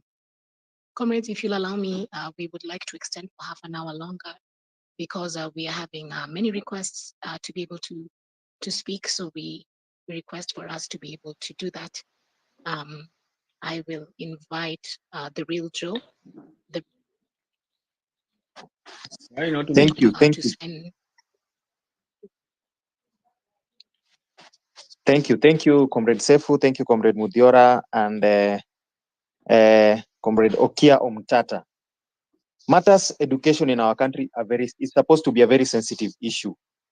And I am surprised that the general public and the general masses and the Kenyan people have agreed to be taken in a wild goose chase in terms of going to seek justice for education, things, a very simple thing like education funding in the courts. I am convinced right now, beyond any reasonable doubt, that the courts will not give justice in terms of education. And we should not, as a citizenry, just agree with some things like going to court to seek justice when it comes to education. Education is fundamental in a country, and it is one of those factors that can promote equality, as our constitution always stipulates. The real education can promote equality. The real John, yes. Just allow me to interject, because there's a point you made in your opening remarks that's very important.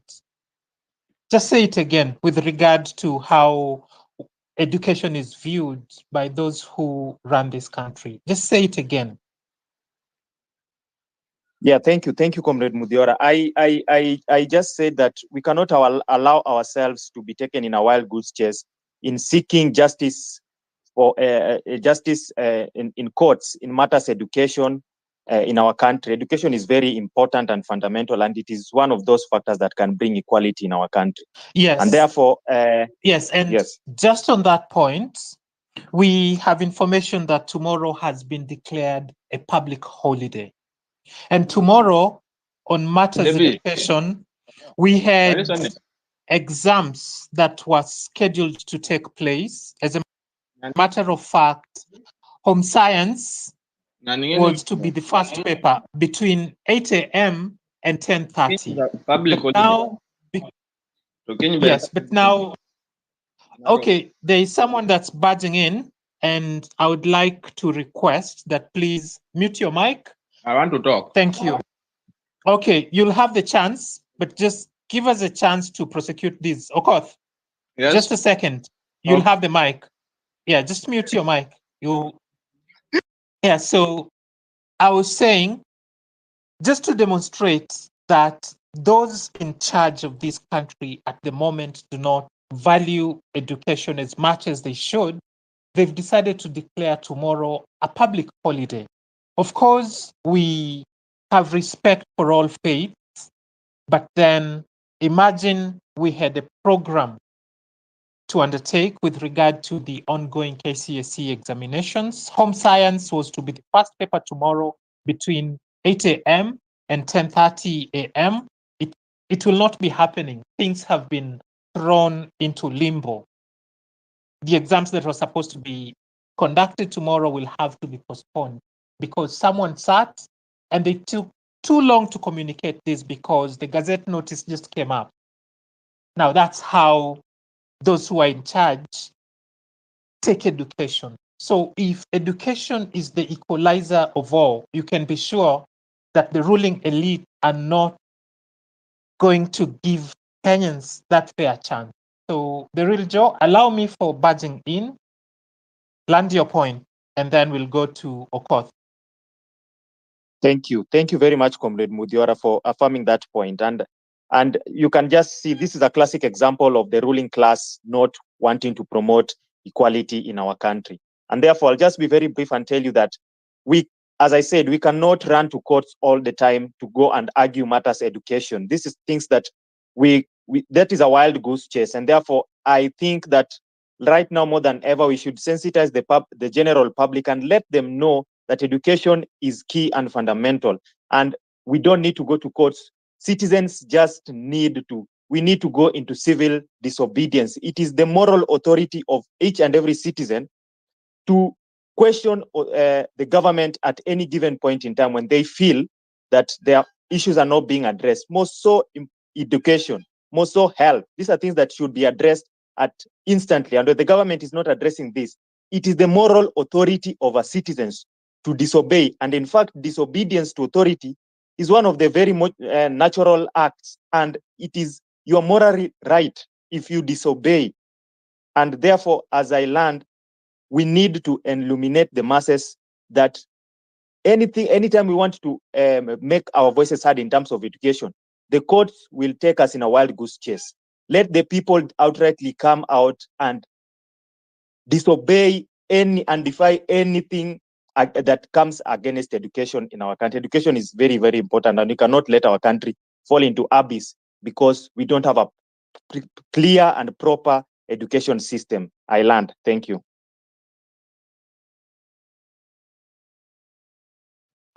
Thank you very much, the real Joe, on those very spirited comments. You spoke about we should not be going on a wild goose chase to the courts in seeking matters justice when it comes to our education, and that is right. And that speaks rightly into the Article 1, where it says the sovereign power belongs to the people. The people shall practice it directly or indirectly. So directly by giving power to our representatives, to our parliament, to our senators, even the judiciary, because the government has three arms. And also directly is another way in which we practice our power. And this is now the people's power. Us coming out as a country and saying, no, we cannot be messing up with our education system. And of course, this brings out, even as we've been of the matters that we are handling today. But without ado, I'll invite Kihumba Kelvin to speak. And then you have not indicated your name. It says Kibs Koech. So Kev, kindly take the mic. Kihumba Kelvin.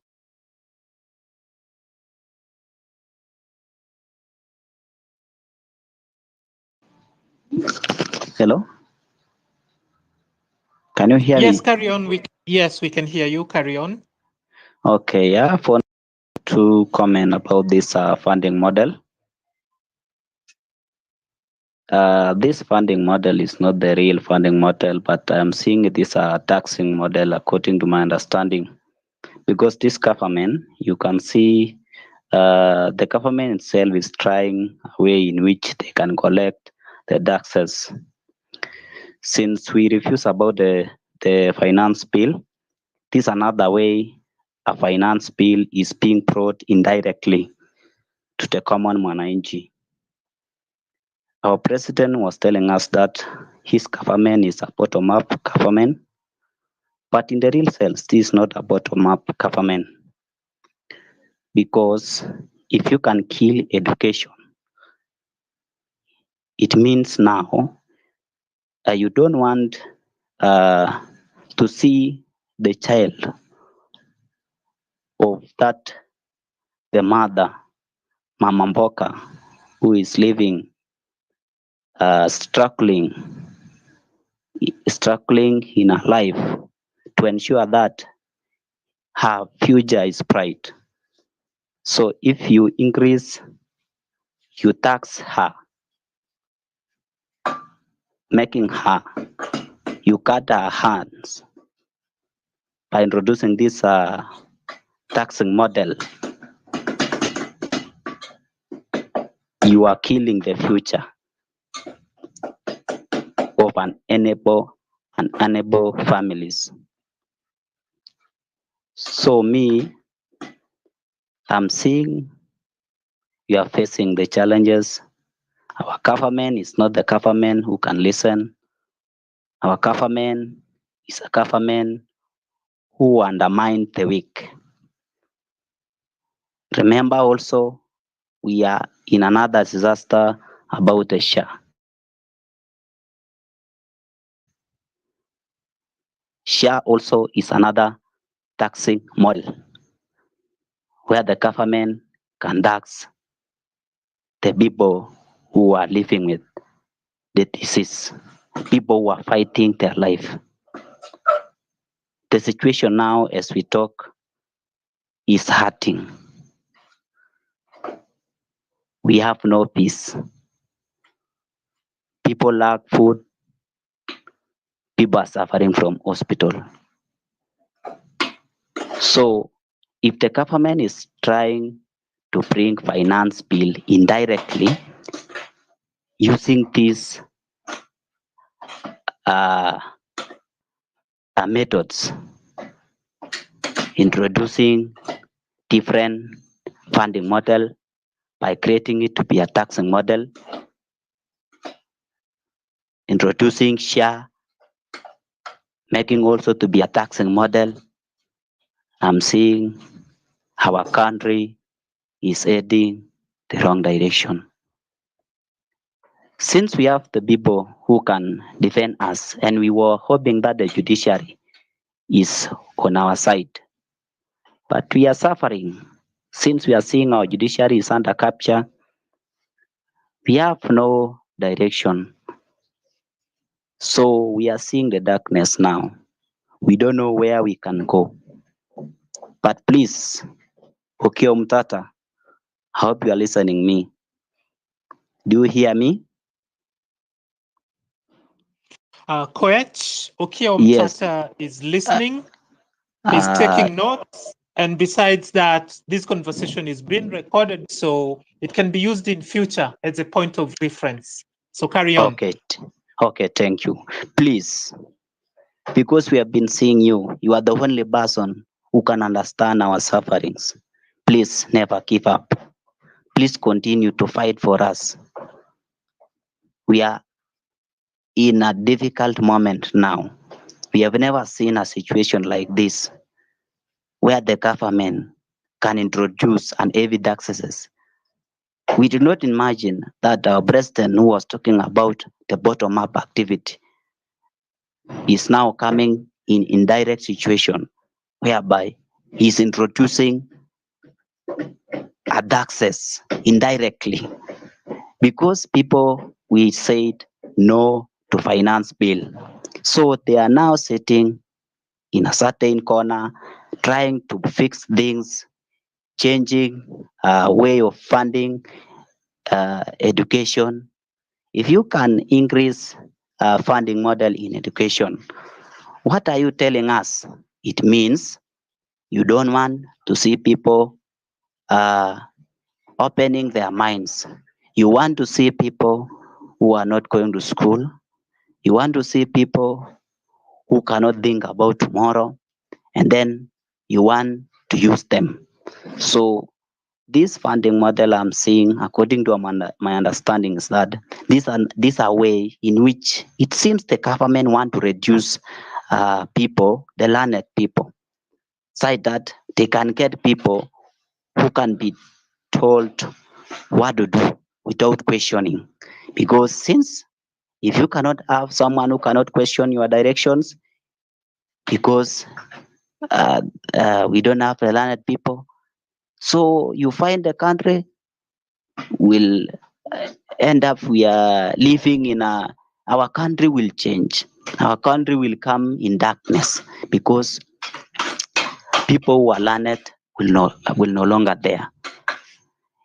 How can you expect Mama Mboka, the mother who is living in Mabati house, who is just straining to pay that 5,000 rent, someone who is fighting to pay 1,500 rent, who is just selling sukuma wiki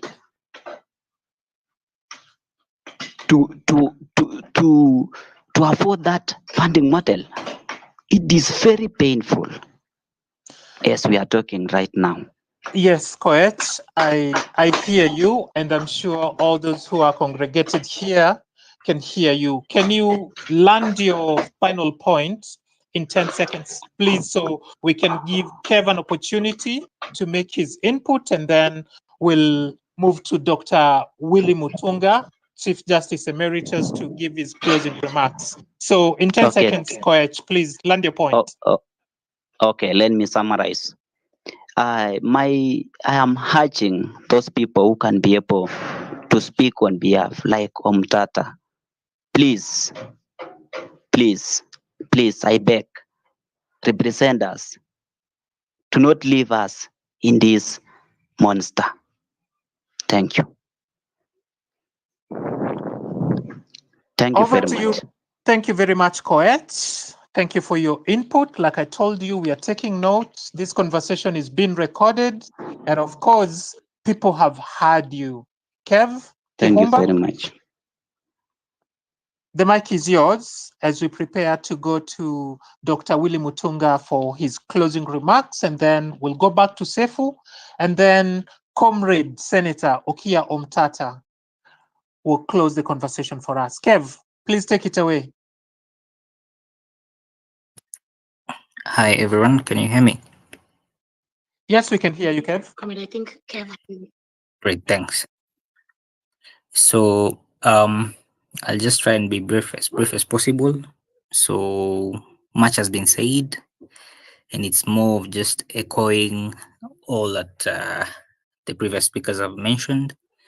Education is a really key part of transforming our society and changing who we really are in terms of our approach to various problems and what we do in our daily life. A huge number of us, of course, are beneficiaries of education, and some leaders somewhere actually saw it right to provide an opportunity for us to get an education, and that's why we can even congregate here and exchange views and various approaches.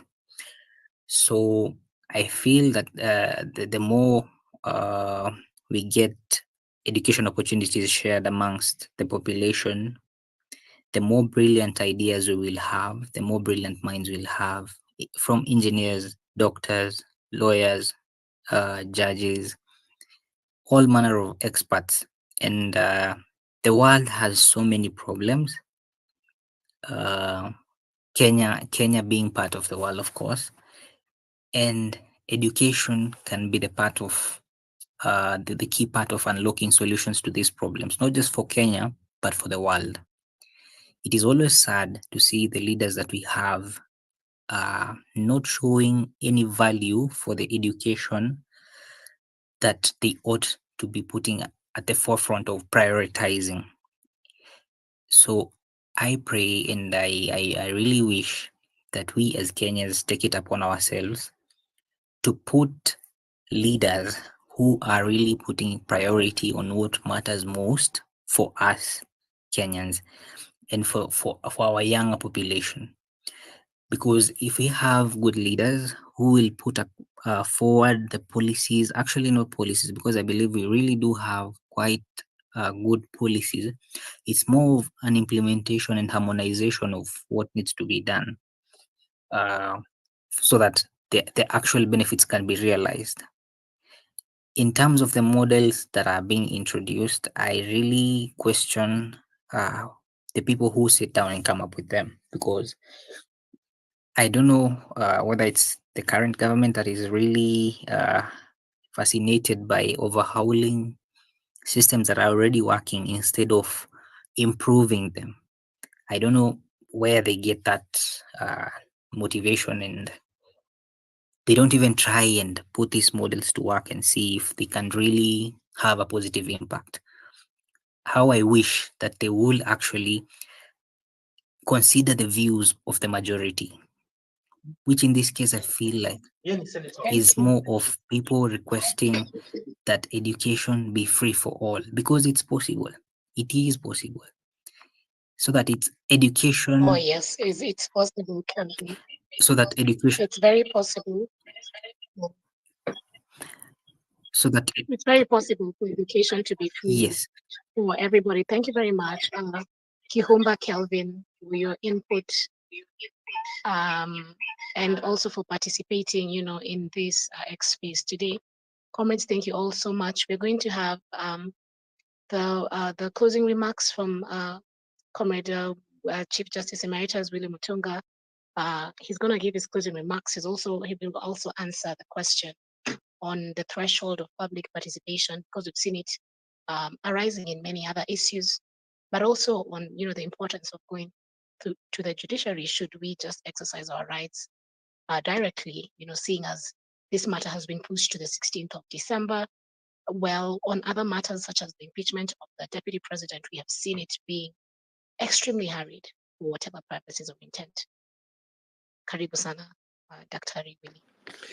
On the issue of public participation, my view is that this issue was conclusively decided by the High Court in the case of two cases. One was the a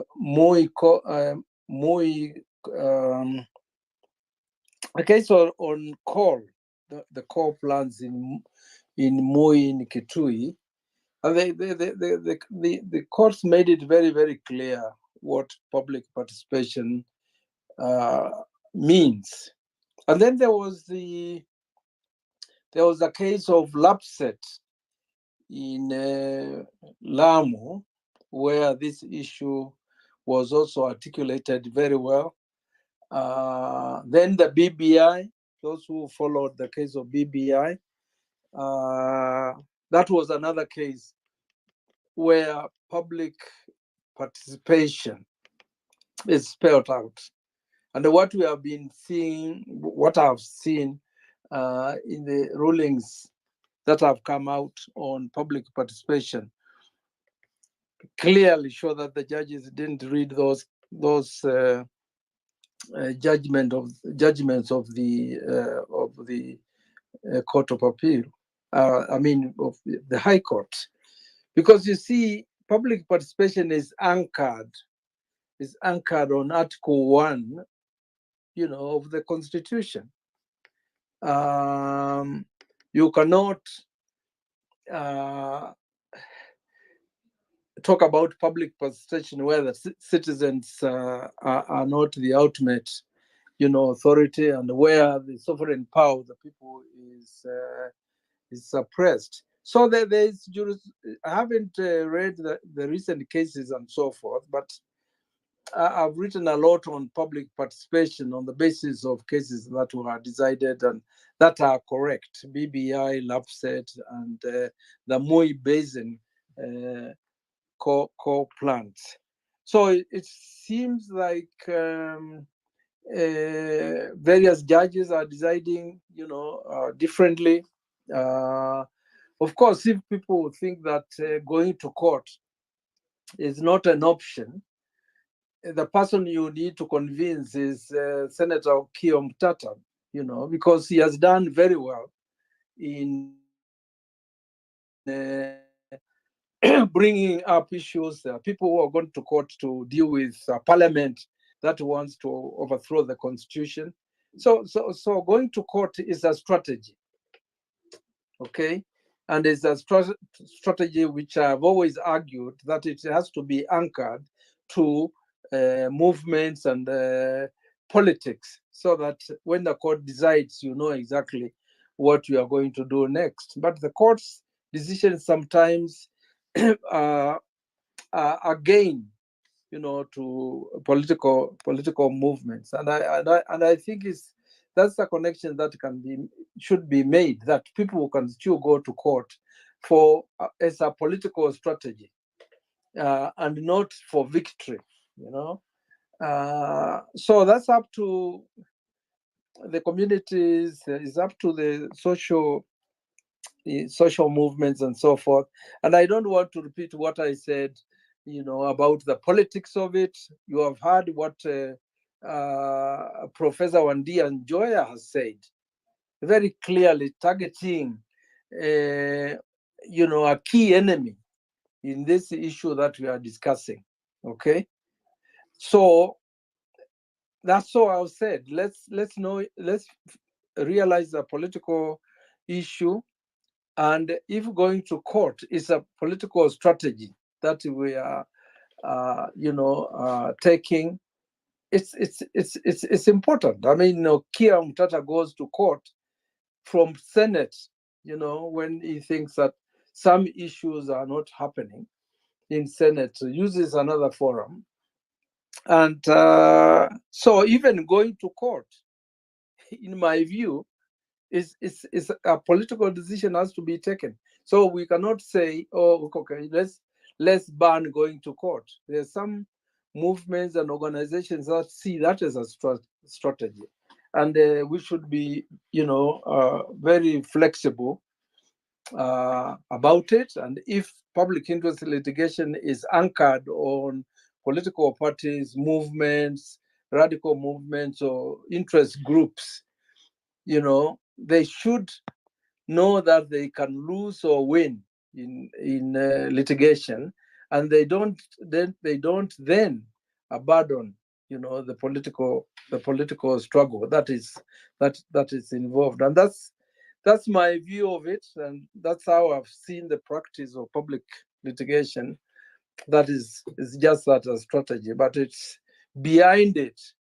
In this case, as I said very clearly, it's a struggle to capture state power by an alternative political leadership that is ready to implement the constitution, is ready to fight IMF and the World Bank. Okay, and the people who are basically coming up with these anti-people legislation and the reforms. That's for me. That's a message that should go to the political parties that are struggling, social movements that we have. Many of them run by young people. So the thing is that it's a political struggle, and you are struggling to capture political power, and you are, going to do that through politics. To expect that current government or any factions, and now, of course, you come to realize that the two factions are the same, because there are people who have this narrative, there's one faction that is the lesser evil. Whether it's lesser evil, nobody chooses between evil anyway, if one is bigger or smaller. So for me, that is all I want to say in terms of politics. Don't expect the ruling class or the elite in this country to take up any pro people project and see it, to its fruition.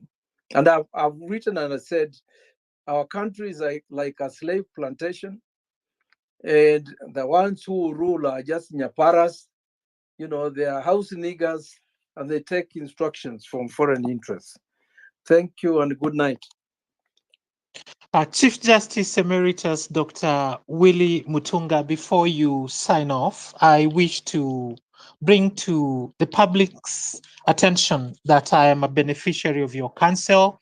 And in the run-up to the 2022 general election, you brought together progressive social movements and progressive political parties to chart a way that could offer Kenyans alternative leadership.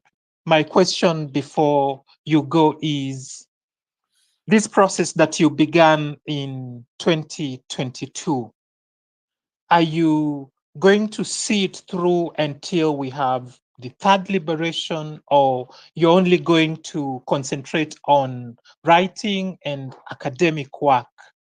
By the way, there are a lot of people who have benefited from your mentorship.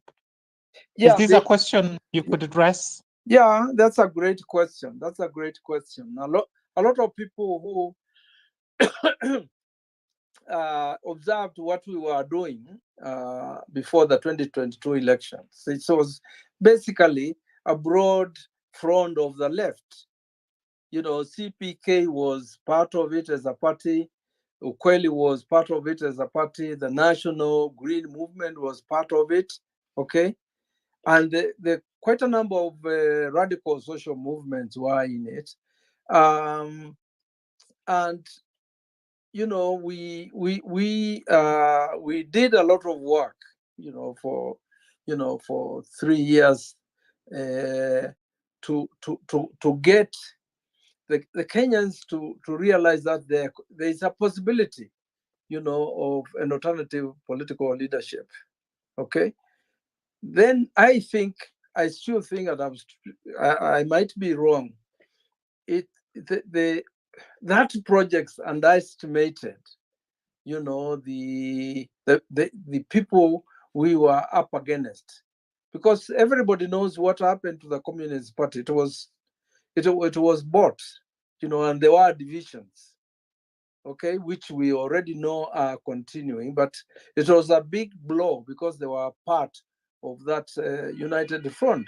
When Mwandawiro and Washira went to joined, the Kenya Kwanza, and then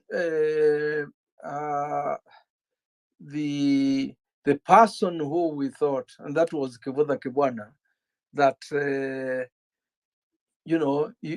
because he had declared that he wanted to run, and a lot of people rightly thought that he had done very well in Makueni, and that if he ran for president, even if he didn't win, that would be the beginning of that alternative leadership that we yearned for. Again, the elites were there. We up to date, we don't know really what happened. And I haven't given up myself, the quest for alternative political leadership. I still I glorify what the Gen Zs did. I know within the millennials there are people who have come up with the agenda for this nation, okay, and that the dream of alternative political leadership through political parties and social movements is possible, and this is the greatest political opportunity, organizing for that change and for contesting, political power. There are parties of young people, social movements, and the agenda is clear. It's quite clear, and so I think that that is it. That is it, and a lot of the political parties and social movements have worked with them on this particular issue. So there is no need to give up. Even again, people who are academics, they are even if we write and then there's no social practice of what we write about, all right? There's a problem. So we've got to be involved in that struggle. And for me, I've always told people that my professor is a Shivji, who is well known all over the world and is a Tanzanian. He told me a long time ago, nobody retires from politics when the struggle continues. Thank you. Indeed, nobody retires from politics when the struggle continues. So, Comrade Sefu, you can hand over the mic to Comrade Domtata, so we can call it a night and look to do this again in future. Thank you very much. Thank you very much, Comrade Mudiara. Thank you very much, Comrade Willie Mutunga, Chief Justice Emeritus, for joining us and even for giving your input on this. And from early on the onset, you've spoken about how this is a political issue and we should come up with political solutions. Thank you for speaking on the issue of the public participation threshold and even mentioning some of those cases where it was very clear what the threshold of public participation is, but also mentioning that in the judgments that we've gotten recently, then there've been an issue when it comes to that public participation. Also, that we should use the court as a strategy. That yes, we can go to court, but we should not really think that when we go to court that is final. I mean, we're gonna win or lose. So if we win, what next? But if we lose, also what next? And of course, that we should be practicing this through social movements, radical movements. Most of them we have, like the social justice centers, we have feminist movements, we have political parties, which you've mentioned, and even the run up to the 2022. And the amount of organizing, that has gone, that went into that, but also the betrayals that we get from time to time in whichever formation that we find ourselves in, even as we plan to move forward. And finally, just saying that we need an overhaul of the system. We need people we can trust, people who we can say that this is our leader and they're going to stick by their guns and, to have pro-people policies, because we've seen a lot of anti-people policies, especially within this government. The youthful uprising in Kenya from the 18th of June has given us a very big space for us to be able to organize right now politically through the various issues that are coming out, through the X spaces, through our movements, through our art, through our music, in very other forms. And comrades, I would just urge each and every one of us, to be able to organize in whichever manner that we can, through art, through joining these institutions, organizations, social movements, supporting them, coming in, through such forums as the X Space. And now I will call Senator Okiya Omtata to give us his closing remarks as well. And I'm sure a lot of people have talked about, public interest litigation and a lot of questions that have been geared to the senator, which I think he'll be able to answer. Thank you for the invite and thank you for the most exciting discussion that you've had. And thank you to Chief Justice Emeritus, who, despite major personal loss, has found time to come and lead us in this. And as the Chief Justice said, the solution is political. We must organize politically with votes. When you talk of with the people, in Article 1, my reading of that constitution is not just an idler. We, the people, are those people who gave us the constitution. How did they do it? Through a referendum. How did they participate in the referendum? They were registered voters, and they went out and voted. These are the same people who can change the constitution. These are the same people who can delegate power. You can't delegate power if you are not a voter, because even for the judges who end up being appointed, the politicians play a big role in it. The budgets, the politicians allocate these budgets and what have you. So when we say we the people, we're basically saying we voters are sovereign. We voters have said we are going to give some of our power to these institutions, the realms of government. We voters can do this and that. So when you talk of we the people, we must not think just because you have got a Kenyan ID, you are the people who are talking about having that power. You must be a voter. You must be able to choose who becomes president in this country, who becomes MCA in this country, who becomes governor in this country, who becomes member of parliament. You must be able to do that for you to be with the people. And ultimately, should there need to be to change, should a threat arise that somebody wants to change the constitution, and they came up with a referendum, you must be able to participate in that referendum. That's when you are the people.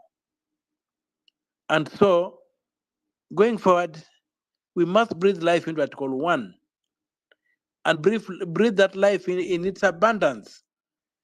Let us all get registered. Let us all get ready to engage as the people and decide the destiny of this country by choosing to eliminate the current regime, by choosing to destroy the neo-colonial state that is responsible for all the things we have.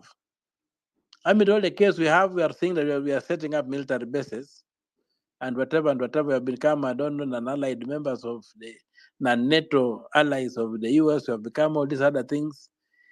These things don't benefit us. They're not our interest. Let Kenya come first. And Kenya can only come first when we are voters, when we are armed with voters' cards, and we take our time to understand the issues and we just make decisions that are for our own good. You have looked at the question of you have listened to Dr. Njoya, a person I've worked with him in the past on the CBC stuff. We did a public interest litigation with her, argued it to the end. Then conveniently the judge does what? The judge goes on retirement with the file and everything. So I have not gotten a judgment 2 years down the line. This is the Kenya we're living in, this is a colonial state. So I think that, as CJ rightly observed, this is a political contest.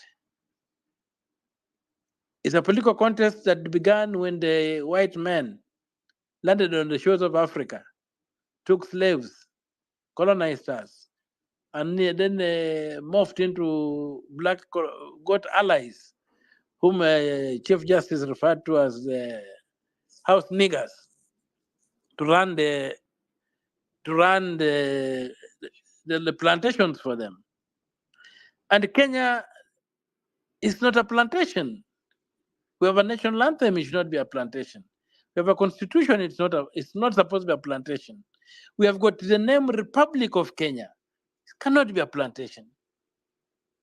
And I think some people, those who gave us the national anthem, those who struggled for the constitution, those who fought for the mama who fought and got betrayed, all these betrayals that have been happening all along have been the weapon that the enemy has been using. So let us arm ourselves, let us educate ourselves, let us fight them off.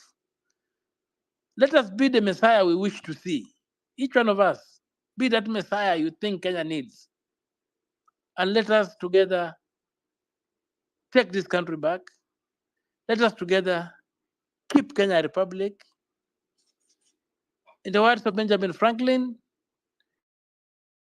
when they are made Americans were getting their constitution, and they lobbied so hard, and they had succeeded. They was asked by some ladies, sometimes they said a lady or a group of people, what is it you have given to us?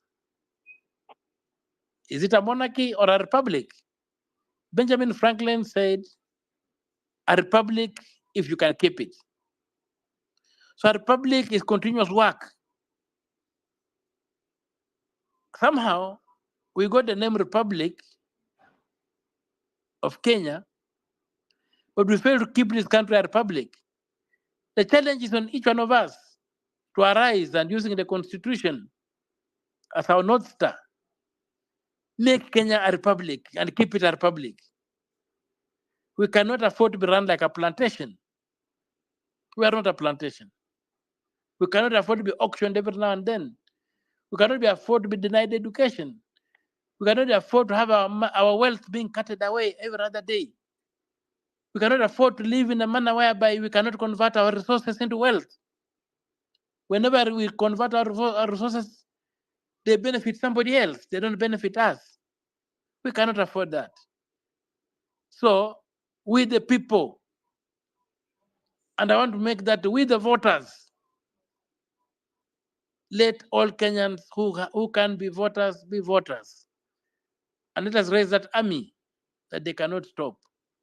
Let us overwhelm them. Let us vote in such a manner that even if they try to rig, the rigging systems will crash and our victory will stand out. So those few remarks, I'm most honored for this space. I wish each one of us a blessed life ahead, a blessed night, and let us continue discussing, let us continue the conversation. And me, I promise that I'm to be inspired by all the people I see struggling against every odd to make ends meet. Those are the people who inspire me. Recently, I got one of my most inspirational moments was when they was Occupy Jomo Kenyatta Airport. And there was that small boy who was marching and was saying, around Nyayo Stadium, Nenda Airport, umeuzia Muhindi Airport, Nenda Kombo Airport. That idea that that small boy can understand that he owns Jomo Kenyatta International Airport and it can go nowhere. That's the revolution we want to see happening. That's the revolution that we must see happen in this country, where people realize this country is theirs. They're not visitors here, and nobody can come here and mess up with them. So thank you very much. May God continue blessing us and bless us abundantly. Thank you. Thank you very much, Senator, for those closing remarks that are very spirited. Thank you to each and every one of you for joining us here today on these conversations on the new university funding model. And I'm sure we've been able to find one way, which is an important way, which is the political way, where we should be able to have a total overhaul of the system. Let us get as much ideas as we can. Let us speak out about this matter. Thank you very much for joining us, and I hope that you will be joining us in other platforms that we are going to have and in other conversations, and that we'll join the social movements, we'll join the political movements, we will speak out when it deems us, and we will exercise our right as in Article 1, where all sovereign power belongs to the people of Kenya. Thank you all very much. Have a good night. God bless you. God bless Kenya.